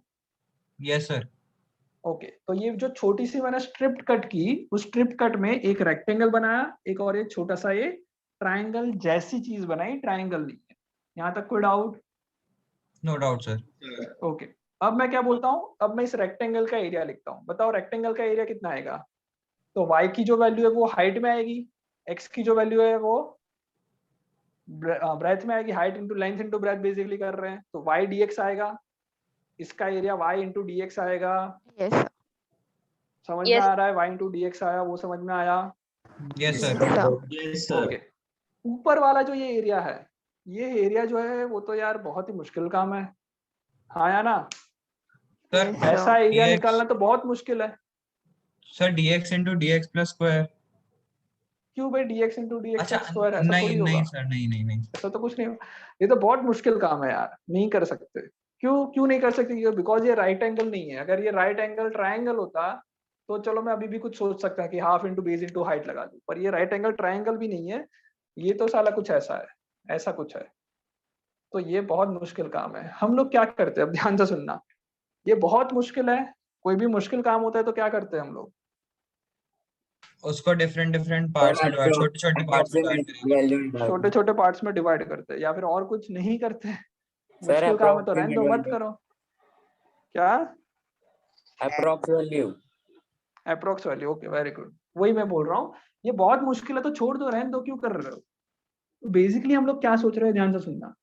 ये dx जो है, ये हमारा जो dx है वो एक्चुअल में क्या है? Very very very small value, हाँ या ना? तो मैंने यहाँ पे दिखाया है तब तुम्हें इतना बड़ा दिख रहा है। अगर मैं dx को बहुत छोटा छोटा छोटा करता जाऊं, छोटा छोटा करता जाऊं, छोटा छोटा करता जाऊं, तो फाइनली ये जो y इंटू dx है वो कुछ ऐसा दिखेगा, बहुत ही स्मॉल दिखेगा पर कुछ ऐसा दिखेगा, हाँ या ना? y इंटू dx ऐसा दिखेगा। अगर मैं इसको, ये dx को छोटा छोटा छोटा छोटा छोटा छोटा करते जाऊं तो बेचारी स्ट्रेट लाइन बन जाएगी, हाँ ना? Yes okay, sir. बट दूसरा फायदा क्या हुआ? दूसरा फायदा क्या हुआ? जो ऊपर वाला जो राइट एंगल जैसा कुछ बन रहा था वो तो बेचारा डॉट बन गया। कर सकते हैं। यस, समझ में आया? जितना मैंने छोटे छोटे पार्ट में डिवाइड कर, मतलब कट कर दिया, जितना छोटा कर दिया इस पार्ट को, ऊपर वाला जो टफ काम था वो हट गया। और ये पता है मुझे कि ये लाइन जो है, ये लाइन है y इंटू dx के एरिया की। आ रहा है समझ में? ये लाइन की सर बट वैल्यू अगर वो एक लाइन ही है तो फिर x स्क्वायर ही नहीं हाँ बन पाएगी वो। मैं बताता हूँ यहाँ तक समझ में आया। सर वो मैं लाइन सिर्फ को कैसे बनाया वो समझ नहीं आया। इसको छोटा कर दो, इसको छोटे छोटे छोटे छोटे नजदीक लाने दो, नजदीक लाने दो, नजदीक आने दो। जितना ज्यादा ये नजदीक आएगा वैसे वैसे कर्व ये तो जो हट ऊपर ये जाएगा। राइट एंगल है वो हट जाएगा। तो मेरा यस प्रॉब्लम सर। क्या रहेगा, ये वैल्यू मेरी प्रॉब्लम रहेगी, ये लाइन मेरी अब प्रॉब्लम रहेगी। समझ में ओके आया? सर। Yes sir. कोई डाउट यहाँ तक? Okay no sir. आगे बढ़े, यहाँ तक समझ में आया? तो इंटीग्रेशन का बेटा ये बेसिक एसेंस है कि इंटीग्रेशन करना क्या चाहता है ये बता रहा हूँ मैं। इंटीग्रेशन करना क्या चाहता है ये बता रहा हूँ। ओके सो ये बचा y dx, ये मेरी एक स्ट्रेट लाइन बची। ओके जो कि क्या दिखा रही है, y into d x, where y is very, मतलब y की वैल्यू x स्क्वायर होगी इन दिस केस, और dx क्या है, very very very very small value. समझ में आया? Yes sir. समझ में आ सर गया? इतना हमने हटा जो दो। शिफ्ट हाँ किया तो वो तो पर एरिया तो बहुत डिक्रीज हो गया, तो फिर एरिया तो सेम कैसे रहेगा फिर। करेंगे ना, करेंगे करेंगे। एरिया सेम थोड़ी किया अभी मैंने सिर्फ ये बोला कि हाँ, मैंने शिफ्ट कर ये दिया। जो टफ पार्ट था उसको हटा दिया, टफ पार्ट था उसको हटा दिया। अच्छा समझ में ओके। आया? Yes sir. ओके सो अब बचेगा क्या, ये y dx। अब इस y dx पे कंसंट्रेशन करो, y dx पे कंसंट्रेशन करो। y की वैल्यू x पर डिपेंडेंट है, y की वैल्यू x पर डिपेंडेंट है, y की x की अलग अलग वैल्यू पे y की भी वैल्यू चेंज होती रहेगी। Yes sir. अगर x की वैल्यू 5 होगी तो y की इनिशियल वैल्यू 25 होगी। अगर मान लो ये x को मैं 5 मान लूं कि 5 से मैं फिर आगे का एरिया निकाल रहा हूँ, तो अगर ये 5 होता तो हाइट कितनी आ जाती, 25। हाँ ना? Yes sir. यस तो सर। y dx बेसिकली क्या होगा, 25 होगा मल्टीप्लाई बाई dx जो है वो तो बहुत स्मॉल नंबर है, 0.00000 चलता चलता चलता चलता जाएगा जाएगा 1। इतना छोटा सा एरिया निकाला मैंने। समझ में आया ये? हाँ ना? Yes sir. ओके अब एक ध्यान से सुनना, अगर मैं x की वैल्यू 6 लिखता या फिर x की वैल्यू मैं और थोड़ी बढ़ा देता, लेट से थोड़ा एक फाइनाइट चेंज किया, मैंने पहले 5 लिखा x की वैल्यू, उसके बाद मैं अब फाइनाइट चेंज करके 6 पे आ जाता हूँ कि मान लो अब x की वैल्यू 6 है, यहाँ पे मान लो x की वैल्यू 6 है, तो y की वैल्यू 36 हो जाएगी। Yes sir. और वापस मैं 36 को बहुत ही स्मॉल नंबर से मल्टीप्लाई करता रहा हूँ। समझ में आ रहा है? Yes sir. नहीं आया? आया? चलो आ गया तो जब मैं 5 का स्क्वायर मतलब कि 25 इंटू dx कर रहा हूं तो मुझे ये लाइन की वैल्यू मिल रही है। हाँ या ना? ये एक बहुत ही पतली लाइन की एरिया मिल रहा है, बहुत ही पतले लाइन का एरिया मिल रहा है, ऐसा बोल सकता हूँ। Yes sir. बहुत ही पतले लाइन का एरिया मिल रहा है, 5 मल्टीप्लाई बाय बहुत ही small number, 25 multiply by very very small number. जब मैं 6 इंटू दैट स्मॉल नंबर कर रहा हूँ तो मुझे ये लाइन का एरिया मिल रहा है। हाँ या ना? यस हाँ सर। ना? ओके अब ध्यान से सुनो क्या कर रहा हूँ मैं। एक काम करता हूँ, 5 से ये लाइन का एरिया मिल गया, फिर मैं थोड़ा सा चेंज करता हूँ 5 में, थोड़ा सा बहुत ही माइन्यूट चेंज करता हूँ 5 में, और वैसे करते करते 6 तक पहुंच रहा हूँ। मतलब 5 से लेके 6 तक जितनी भी लाइंस बन रही है उन सबको मैं ऐड करना चाहता हूँ। समझ में आ रहा है? Yes sir. 5 से लेके 6 तक ऐसी जितनी भी लाइंस बनती जा रही है उसको मैं ऐड कर रहा हूँ। ये वैसा ही है जैसे मैंने लेक्चर में के तो स्टार्टिंग में बताया था इन्फिनिट कि होगा 0 ना। को ऐड करो। नहीं बेटा वो बताता हूँ मैं। फिर 0.00001 को ऐड करो, 0.002 को ऐड करो, ऐसे चलता जाएगा और 10 तक जाना था। ये लेक्चर के स्टार्टिंग में मैंने बताया था कि यही काम इंटीग्रेशन करता है, ऐसा बताया था। अरे हाँ ना बोलो यस जल्दी। सर। Yes sir. मैंने बताया था ना लेक्चर के स्टार्टिंग में कि इंटीग्रेशन का काम क्या है, बहुत ही छोटे छोटे नंबर्स को ऐड करना, यस सर। जो यहाँ पे हो रहा है। सिमिलरली बेटा वो वही है, यही वो सेम काम यहाँ पे भी हो रहा है कि 25 multiply by very small number is equals to a very small number. फिर मैं करूंगा 5.1 का square into very small number, तो ये मेरे को दूसरी लाइन मिलेगी उसके बाजू वाली। वापस मैंने x में थोड़ा चेंज किया और बाजू वाली लाइन मिलेगी। ऐसे ही करते करते करते करते 6 तक चला जाऊंगा, तो ऐसी जितनी भी लाइन मिलेगी उन सबका एडिशन हो रहा है, ऐसा बोल सकता हूँ मैं। आ रहा है मतलब वो समझ जो में या चेंज नहीं आ होगा वो रहा? कांस्टेंट ही रहेगा, छोटा सा चेंज जो कांस्टेंट ही रहेगा। हाँ हाँ हाँ ओके चलो। तो बेसिकली अब इस चीज को मैं रिप्रेजेंट कैसे करूंगा वो देखो। इस चीज को मैं रिप्रेजेंट करके बोलूंगा कि ये जो चीज मैं कर रहा हूं वो कर रहा हूं y dx। ये तो मेरा बेसिक फंक्शन हुआ कि मेरे को किस चीज पे करना है, मेरे को करना है y और dx को मल्टीप्लाई करना है पहली बात, और फिर ऐसे y और dx को ऐड करना है। तो ये बेटा इंटीग्रेशन का सिंबल होता है। जैसे ये समेशन का सिंबल होता है सिग्मा n, मतलब क्या हुआ, n की वैल्यू यहाँ पे लिखा होता है 0 से लेके n की वैल्यू 10, ऐसा लिखा होता है, कुछ देखा हुआ है, पढ़ा है ऐसा जिंदगी में पहले? जितनों के वीडियो ऑफ हो रहे हैं, मैं समझ रहा हूँ कि उनको कुछ समझ में नहीं आ रहा है आज के क्लास से। सर मीन वगैरह में देखा है सिंबल। देखा है ऐसा सिंबल? इसका मतलब होता है एडिशन, कि भाई n की वैल्यू 0 रखो, n की वैल्यू 1, n की वैल्यू 2, n की वैल्यू 3, n की वैल्यू 4, n की वैल्यू 5, ऐसे सबको ऐड करते जाओ। ओके, पर जब मैं ऐसा लिख रहा हूँ तो इसका मतलब n की वैल्यू 1 1 के इंटरवल में नहीं बढ़ रही है, n की वैल्यू 0, फिर 0.00001, 0.002 इस तरह से बढ़ रही है। तो उसको हम इस सिंबल से रिप्रेजेंट करते हैं। तो ये और ये में डिफरेंस समझ में आया? Yes sir. Okay, so integration of y dx, इसका मतलब समझ में आया? इंटीग्रेशन ऑफ y dx का मतलब समझ में आया? क्या हो रहा है, y की जो वैल्यू है multiply by very small dx, और उसको मैं सभी ऐसे छोटे छोटे को ऐड करता जा रहा हूँ। Okay yes sir. Okay, so इसको हम कहते हैं integration of y with respect to x। क्या बोलेंगे? Integration of y with respect to x। Okay, यहाँ तक आ रहा है, नहीं आ रहा? यहाँ तक आ रहा है? चलो अब ध्यान से सुनना, अब ध्यान से सुनना। ये जो फाई है, मैं बोल सकता हूँ कि मेरे को सिर्फ ये लाइंस को ऐड करना है, तो x की इनिशियल वैल्यू कितनी है, मेरे को सिर्फ ये लाइंस को ऐड करना है धीरे धीरे करके, तो x की इनिशियल वैल्यू कितनी है 5, तो इसको हम कहते हैं लिमिट ऑफ इंटीग्रेशन। क्या कहेंगे इसको? Limit of integration. Limit of integration. Okay, x की जो पहली वैल्यू है मैं इधर लिखूंगा 5, कहाँ तक जाना है भाई, इसको कहाँ तक लेके जाना है, x की मैक्सिमम वैल्यू 6, अभी मैं 6 तक की बात कर रहा हूँ, तो मैं 6 लिख दूंगा। तो ये आ जाएगा इंटीग्रेशन ऑफ y की वैल्यू, अब मैं लिखूंगा x स्क्वायर dx, क्योंकि y की वैल्यू x स्क्वायर के इक्वल है, 5 से लेके 6। समझ में आया? Yes sir. समझ में आ गया ये? अब इसके बाद की जो प्रोसेस है, कि ये तो हमको समझ में आया कि क्या लिखा है हमने, इसका मतलब भी समझ में आया, छोटी छोटी चीजों को ऐड करने का मतलब समझ में आया? Yes sir. ओके, अब इसकी बात की मतलब इसको सॉल्व कैसे किया जाए वो तो हमें पता ही नहीं है। सॉल्व कैसे करें? तो सॉल्व करने का एक सिंपल फॉर्मूला है, जैसे हम लोगों ने फॉर्मूला डिफरेंशिएशन में पढ़े थे, हाँ या ना? डिफरेंशिएशन में फॉर्मूलाज पढ़े थे कि भाई x की पावर n है तो इसका फॉर्मूला मैंने बता दिया था। सिमिलरली इंटीग्रेशन के भी कुछ फॉर्मूलाज होते हैं। ओके, इंटीग्रेशन के फॉर्मूला क्या है वो देखते हैं। तो इंटीग्रेशन का एक सिंपल फॉर्मूला होता है इंटीग्रेशन ऑफ x की पावर n dx। अगर इसका इंटीग्रेशन करना है हमें तो ये इसका सिंपल फॉर्मूला होता है। डिफरेंशिएशन में क्या करते थे, n को मल्टीप्लाई में ले आते हैं और n में -1 कर देते हैं। डिफरेंशिएशन में ये करते थे। Yes sir. इंटीग्रेशन ना डिफरेंशिएशन का थोड़ा उल्टा है। इंटीग्रेशन डिफरेंशिएशन का क्या है, एग्जैक्ट रिवर्स प्रोसेस है, ऐसा बोल सकते हैं।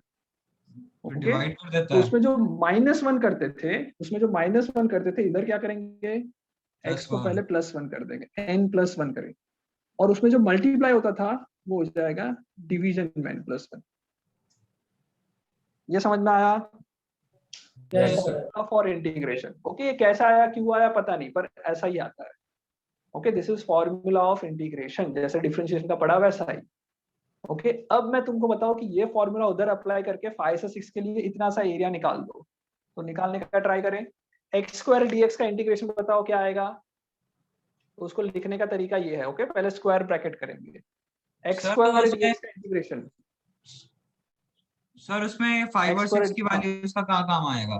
वो मैं बताता हूँ, वही बताता हूँ, रुक जाओ। पहले मैं x square raised dx to का 3 इंटीग्रेशन upon करके 3? बताता हूँ। x raise to 3/3, right, because यहाँ पे 2 है, तो x2 मैं लिखूंगा x2 + 1 अपॉन 2 + 1, तो क्या आया, x³ अपॉन 3। आ रहा है समझ में? Yes sir.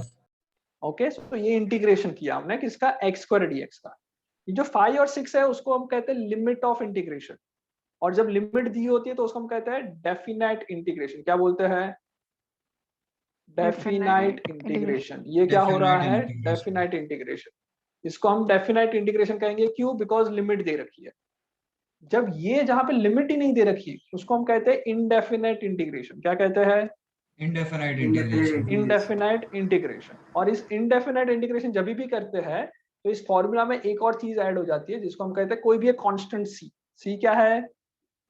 सी क्या है? रैंडम कोई एक कांस्टेंट। कांस्टेंट है, एक कांस्टेंट रैंडम कोई कांस्टेंट है, उसकी वैल्यू पता नहीं कितनी है पर लिखना पड़ता है, इसलिए लिख लिया। आया समझ में यहाँ तक? Yes sir. ओके। डेफिनेट में हम लोग यहाँ पे, अच्छा चलो यहाँ पे बात, यहाँ पे लिखा है तो हम इधर भी लिख लेते हैं, चलो प्लस सी लिख लिया। कोई डाउट? कोई भी एक रैंडम कांस्टेंट। सर तो ये प्लस सी इंडेफिनेट में लगता है कि डेफिनेट में लगता है? डेफिनेट में बेटा मैं बताता हूँ, अभी तो यही समझ।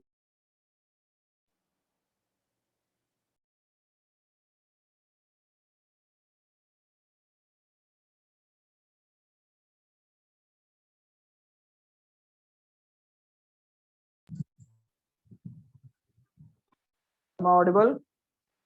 Yes sir. ओके बेटा, जो ये जो मैंने इंटीग्रेशन करवाया वो क्या है? वो क्या है? डेफिनेट डेफिनेट वो जो लिखा, ये जो लिखा वो क्या है? डेफिनेट। डेफिनेट मतलब हमें पता है कि कहां से कहां तक करना है। ये जो फॉर्मूला लिखा है उस फॉर्मूला को हम कहते हैं इनडेफिनाइट इंटीग्रेशन। क्या कहते हैं? Indefinite integration. मतलब उसमें हमें पता नहीं है कि कहां से कहां इंटीग्रेशन कर रहा है। ओके, बेसिकली ये जो फॉर्मूला हमको दिया, ये फॉर्मूला तुमको इस ग्राफ का एरिया दे देगा, पूरे ग्राफ का एरिया, इनफाइनाइट इनफाइनाइट। पर मेरे को कितना चाहिए वो डेफिनेट में देगा। समझ में आया? जब मैं बोल रहा हूँ 5 से 6 तक का एरिया चाहिए तो वो देगा तुमको इनडेफिनेट डेफिनेट इंटीग्रेशन। अगर मैं सिर्फ कुछ भी वैल्यू ना लिखूं, जैसे एक्स स्क्वायर dx का इंटीग्रेशन, तो ये आएगा x³/3 + c। मतलब ये तुम्हारा एक फॉर्मूला है। इनडेफिनेट इंटीग्रेशन बेसिकली एक फॉर्मूला है, उसका एप्लीकेशन है डेफिनेट इंटीग्रेशन। समझ में आया? Yes sir. सर तो इंडेफिनाइट इंटीग्रेशन काम कहाँ आता है? इनडेफिनेट बेटा फॉर्मूलाज बता रहा है तुमको, जो हर वेरिएबल्स सम के के लिए फॉर्मूला टर्म्स में बनाएगा, जैसे फॉर्मूला हाँ फॉर्मूला बना के देगा। डिफरेंशिएशन बनाता था। यस फॉर्मूला बना के देगा, उसका एप्लीकेशन में हमें ये डालनी पड़ेगी। जैसे बेटा डिफरेंशिएशन में क्या किया था, जैसे हम लोगों ने पढ़ा था y = x³ + 2x² का डिफरेंशिएशन करके बताओ, तो बोला कि हाँ भाई इसका डिफरेंशिएशन आएगा dy/dx = 3x² + 4x, ये बताया था। Yes sir. यस ये इसका हमने फॉर्मूला अभी दे तक दिया अप्लाई इसने। तो कुछ नहीं किया, अभी तो अप्लाई तो कुछ किया ही नहीं, ये तो सिर्फ फॉर्मूला यूज किया। फिर मैंने बोला कि x की वैल्यू 2 पे ये निकालो, तो x की वैल्यू फिर 2 पुट कर देवे, हमको क्या मिलता था? उसका एप्लीकेशन करने को मिलती थी। सिमिलरली इधर जो ये इनडेफिनेट इंटीग्रेशन है, that is just a formula. Okay, एक बेसिक आइडिया देता है। x की वैल्यू कहां से कहां पुट करोगे वो तुम्हें देता है उसका एप्लीकेशन, जिसको हम कहेंगे डेफिनाइट इंटीग्रेशन। और दूसरी चीज याद रखना, ये जो डेफिनाइट इंटीग्रेशन हो रहा है उसमें x की 2 वैल्यू जरूरी है। स्लोप में ऐसा नहीं था, डिफरेंशिएशन में स्लोप चाहिए था, तो उसमें x की एक ही वैल्यू चाहिए, इधर x की 2 वैल्यू चाहिए। समझ में आया? Yes sir. Yes sir. कोई डाउट? सर ये कांस्टेंट क्यों आता है? हाँ, कांस्टेंट क्यों आता है वो थोड़ी देर बाद डिस्कस करेंगे। ओके, मोस्टली नेक्स्ट क्लास में डिस्कस सर करेंगे। यानी समझ में आया? हाँ बोलो। 5 और 6 का जो बीच का इंटीग्रेशन और जो इनडेफिनेट अगर हाँ कोई वैल्यू नहीं दी उसका इंटीग्रेशन दोनों अलग अलग होगा। हाँ, दोनों अलग अलग, मतलब क्योंकि 5 और 6 में एक स्पेसिफिक वैल्यू आएगी ना। यस सर, जब तुम्हें ये वो एरिया फाइनाइट हो कितना जाएगा। बड़ा है, हाँ ये कितना बड़ा है वही पता नहीं है, x तुम कहां से कहां ले रहे हो वही नहीं पता, तो वो जो है वो ये देता है कि भाई ये फॉर्मूला ये है। अब तुम x की वैल्यू 5 और 6 पुट करोगे तो तुम्हें क्या मिलेगा? 5 और 6 के बीच का एरिया मिलेगा। एरिया मिल जाएगा। Yes sir. आया सर तो समझ ये जो में? ग्राफ है, इसका पूरे का एक ही फॉर्मूला होगा ना जो इंडेफिनाइट इंटीग्रेशन से मिलेगा? क्या? ये जो पूरा ग्राफ बनाया है हमने जिसमें पैराबोला है, उसका सर एक ही फॉर्मूला होगा ना इंडेफिनाइट इंटीग्रेशन से? हाँ एक ही फॉर्मूला अपना एक ही है, सिर्फ x की वैल्यू पुट करना है और कुछ नहीं। Okay sir. ओके चलो, सो अब x की वैल्यू, हाँ चलो, तो डेफिनेट इंटीग्रेशन से मैंने, सॉरी इनडेफिनेट से x की वैल्यू 3 रख के ये सब किया, ये किया। और फिर मैं अब क्या कर रहा हूँ, 5 और 6 लिख रहा हूँ इधर। कोई डाउट? अच्छा सर 5 एंड अब 6 क्या में करेंगे? कौन सिंबल्स? क्या बोल रहे हो बेटा? 5 एंड 6 तो सिर्फ सिंबल्स ही है ना? नंबर्स है, 5 और 6 नंबर्स है कि भाई मेरे को इनिशियल वैल्यू ऑफ x 5 है, फाइनल वैल्यू ऑफ x 6 है। मतलब उनका कैलकुलेशन में तो ना कोई पार्ट किया ना सर? काम आएगा, अभी आएगा, अभी तक नहीं किया, अब करेंगे। Okay sir. ओके, जैसे इसमें क्या कर रहे थे, ये फॉर्मूला मिल गया, अब x की वैल्यू 2 पुट करो, तो फिर x की जगह पे 2 पुट करते। सिमिलरली यहाँ पे x जहाँ दिख रहा है वहां क्या करेंगे, 2 वैल्यू है तो पहले 6 पुट करेंगे। तो 6 जैसे मैं पुट करूंगा क्या आएगा, 6 का cube divided by 3 plus c, ये पहली वैल्यू आई। ओके, माइनस अब 5 की वैल्यू पुट करके देखेंगे। 5 की वैल्यू पुट करेंगे तो क्या आएगा, 5 क्यूब बाय 3 प्लस c, ये ब्रैकेट में ऐसा आएगा। कोई डाउट? क्या किया मैंने, पहले 6 की वैल्यू पुट की, बाद में 5 की वैल्यू पुट की। ये बेसिकली ऐसा समझ सकते हो कि जब मैं 6 की वैल्यू पुट कर रहा हूँ तो बेसिकली 0 से लेके 6 तक का पूरा एरिया मिल रहा है। क्यों? क्योंकि x की वैल्यू 0 पे 0 ही आने वाला है सब कुछ। तो जब मैं 6 डाल रहा हूँ तो बेसिकली मैं 0 से 6 तक का ये पूरा एरिया निकाल रहा हूँ। आ रहा है समझ में, ये कर्व एरिया निकाल रहा हूँ। Yes sir. फिर जब मैं 5 डाल रहा हूँ तब क्या कर रहा हूँ, 5 से लेके 0 तक का एरिया निकाल रहा हूँ। मेरे को तो 6 और 5 के बीच का चाहिए था, इसलिए मैंने माइनस किया। आ गया बेटा? Yes sir. पक्का समझ में आ रहा है यहाँ तक? Yes sir. माइनस ही क्यों किया, समझ में आया? पहले 6 की वैल्यू, हाँ बेटा, जो लिमिट है ना हमारी कि भाई हमें 5 और 6 के बीच का एरिया चाहिए था, तो पहले 6 की वैल्यू पुट करेंगे, माइनस 5 की वैल्यू पुट करके लिखेंगे। 6 की वैल्यू पुट करने से क्या मिलेगा, इधर से 0 तक का एरिया मिलेगा। समझ में आ रहा है? Yes sir. ये जो पूरा equation x cube by 3 plus c है उसमें 6 वैल्यू पुट करेंगे तो 0 से ये 6 तक का ये एरिया मिलेगा। और जब मैं 5 की वैल्यू पुट करूंगा तो इधर से इधर का एरिया मिलेगा। मुझे 5 और 6 के बीच का एरिया चाहिए तो 6 की वैल्यू पुट करके पूरा एरिया निकाला, माइनस 5 की वैल्यू पुट करके इतना एरिया निकाला, तो इसलिए मैंने माइनस किया। सर हाँ बोलो, नीचे 3 कैसे आया? क्या बोल रहे हो बेटा? डिनोमिनेटर में 3 कैसे आया? डिनोमिनेटर में 3 कैसे आया? फॉर्मूला से बेटा, x की power n+1 bye n+1। Okay, formula है ना अपना, x की पावर n की वैल्यू क्या है हमारा, देखो x स्क्वायर dx है, तो x की वैल्यू, n की वैल्यू है 2, तो x की पावर 2+1 अपॉन 2+1, तो x क्यूब बाई 3, ये फॉर्मूला से आया। मतलब हर प्रॉब्लम में अलग होगा ना वो तो? हाँ, हर जैसे डिफरेंशिएशन में हमने देखा ना कि भाई x क्यूब है तो क्या किया था, 3 को आगे बुलाओ, x की पावर n-1 किया। 2x स्क्वायर है तो 2 के आगे बुलाओ, x की पावर n2-1 करो, राइट? Yes sir. हाँ वैसे इसमें ये फॉर्मूला है, x की पावर n dx है तो x की पावर में n एक बढ़ाओ, डिवीजन में n+1 करो। ओके, चलो, कोई डाउट? No sir. चलो, तो ये समझ में आ गया। यस तो अब सर। ये देखो, अब देखो क्या हो रहा है। 6 क्यूब कितना होता है भाई, पता है किसी को? 216। कितने? 216। 216 बाई 3 प्लस c लिख रहा हूँ, माइनस 5 का 125 होता है बाई 3, और ये माइनस c हो जाएगा। Yes sir. यस मतलब कुछ भी कर लो, जब मैं लिमिट लिख रहा हूँ तो c और c तो कैंसिल होने वाले हैं, डायरेक्टली लिख आया लेंगे। ना? तो फिर ये हटा ही दो। तो डेफिनेट इंटीग्रेशन जब करेंगे, जब लिमिट वाले लिखेंगे तो c का टेंशन नहीं है, c को भूल जाओ। Okay, yes sir. डेफिनेट करेंगे तो c तो वैसे ही इवेंचुअली कट होने वाला है, तो पहले से ही मत लिखो, छोड़ो, हटाओ इसको, कुछ काम का नहीं है, कट ही हो रहा है, हट गया ये। तो ये मेरा फाइनल आंसर आया 216 माइनस 125 बाई 3। ये जो है ये इतना एरिया होगा, ये इतना एरिया ये आ रहा है। कोई डाउट इसमें? No sir. No sir. समझ में आ गया? ये पूरा समझ में आया integration? Yes sir. Okay, so this is formula for integration, this is formula for integration. पहले इंटीग्रेशन का फॉर्मूला लिख लो। ओके, ये हटा दूं, अब हटा दूं इसको? Yes sir. Yes sir. Okay, तो फॉर्मूला लिख लो। अब क्लास कंप्लीट ही होने वाला है, सिर्फ मैं 2-3 न्यूमेरिकल्स तुमको दे देता हूँ ताकि तुम इंटीग्रेशन एटलीस्ट करके देखो एक बार। ओके, वरना फिर मर जाओगे, समझ में ही नहीं आया क्या चल रहा है।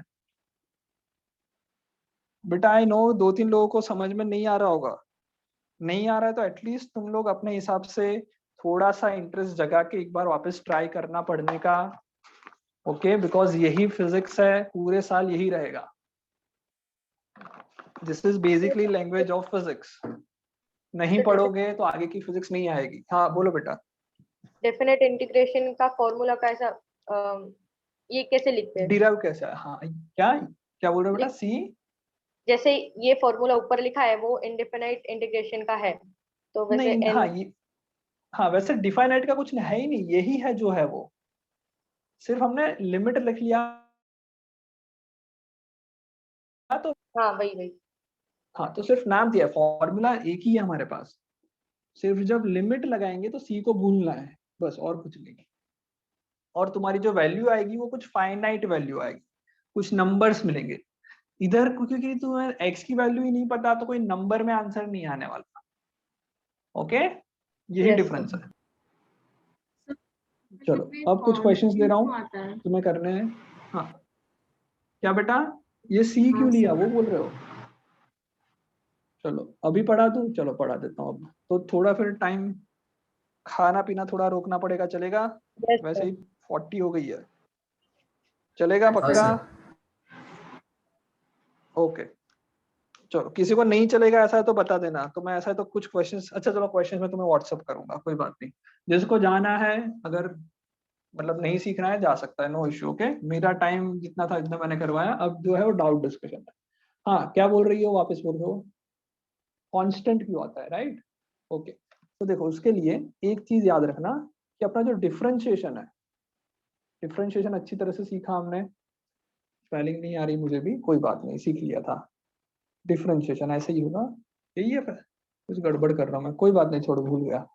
डिफरेंशिएशन से ओके, कोई भी चीज का जब डिफरेंशिएशन करते हो, एक मिनट, सॉरी एक मिनट रुकता हूँ, इसको एग्जांपल से समझाता हूँ, वो ज्यादा बेटर रहेगा। लेट से मेरे पास है x cube, y is equal to क्या है, एक्स क्यूब। ओके, मैं तुमसे बोलता हूँ कि भाई इसका डिफरेंशिएशन करके दिखाओ। डिफरेंशिएशन करके दिखाओ, तुम बोलोगे भाई dy बाई डी एक्स करो, 3 को आगे ले आओ और x को ऊपर के 1 कम कर दो, 3x स्क्वायर। कोई प्रॉब्लम? कोई प्रॉब्लम यहाँ तक? चलो अब मैं तुमसे बोलता हूँ एक काम करो, ये जो आंसर आया मेरा, ये जो आंसर आया इसका इंटीग्रेशन करके दिखाओ। जो आंसर आ रहा है उसका क्या करके दिखाऊं? इंटीग्रेशन करके दिखाओ। जो आंसर है, आंसर का, ओके, एक्स स्क्वायर का, एक्स क्यूब का इंटीग्रेशन नहीं बोल रहा हूँ मैं, बोल रहा हूँ कि तुम्हारा जो आंसर आया उसका इंटीग्रेशन करके बताओ। तो आंसर मेरा आया 3x स्क्वायर। जब भी बेटा इंटीग्रेशन करना होता है तो पहले एक dx लिखा जाता है और ऐसा किया जाता है। 3x स्क्वायर मेरा आंसर आया था। हाँ तो देखो कर, अच्छा ये कहाँ से आया वो समझ में आया? देखो dy by dx equal to 3x square है, इतना समझ में आया? ओके, फिर मैं ऐसा लिख सकता हूँ dx को उस तरफ ले जाओ तो dy की वैल्यू आएगी 3x स्क्वायर dx, आएगी कि नहीं? Yes sir. उसके बाद दोनों तरफ मैंने ऐसे सांप बना दिए, सांप बनाने का मतलब इंटीग्रेशन कर दिया। तो ये जो 3 है वो तो कांस्टेंट है, जैसे डिफरेंशिएशन में उसको बाहर निकाल देते थे बेकार में, इसको भी बाहर निकाल दो। वो integration of x square dx, integration of x square dx इस फॉर्मूला के थ्रू आएगा, x cube upon 3, x cube upon 3। Okay, अभी लिमिट सब कुछ भूल जाओ, सी को भी भूल जाओ थोड़ी देर के लिए, या फिर चलो सी को मैं याद रखता हूँ। ओके, सी को मैं बाद में डिस्कस करूंगा, पर सी है ऐसा मान लो। अब ये 3 को अंदर मल्टीप्लाई कर लो तो ये आ जाएगा एक्स क्यूब प्लस 3c, हाँ या ना, अंदर मल्टीप्लाई करेंगे 3 इंटू सी हो जाएगा। उसको मैं दूसरा कांस्टेंट k मान लेता हूँ, कुछ भी कांस्टेंट ही रहेगा वो भी, 3 को c से मल्टीप्लाई करने पे मैं k मान लेता हूँ उसको। तो मेरा आंसर क्या आया देखो, dy का इंटीग्रेशन y होता है। आंसर क्या आया?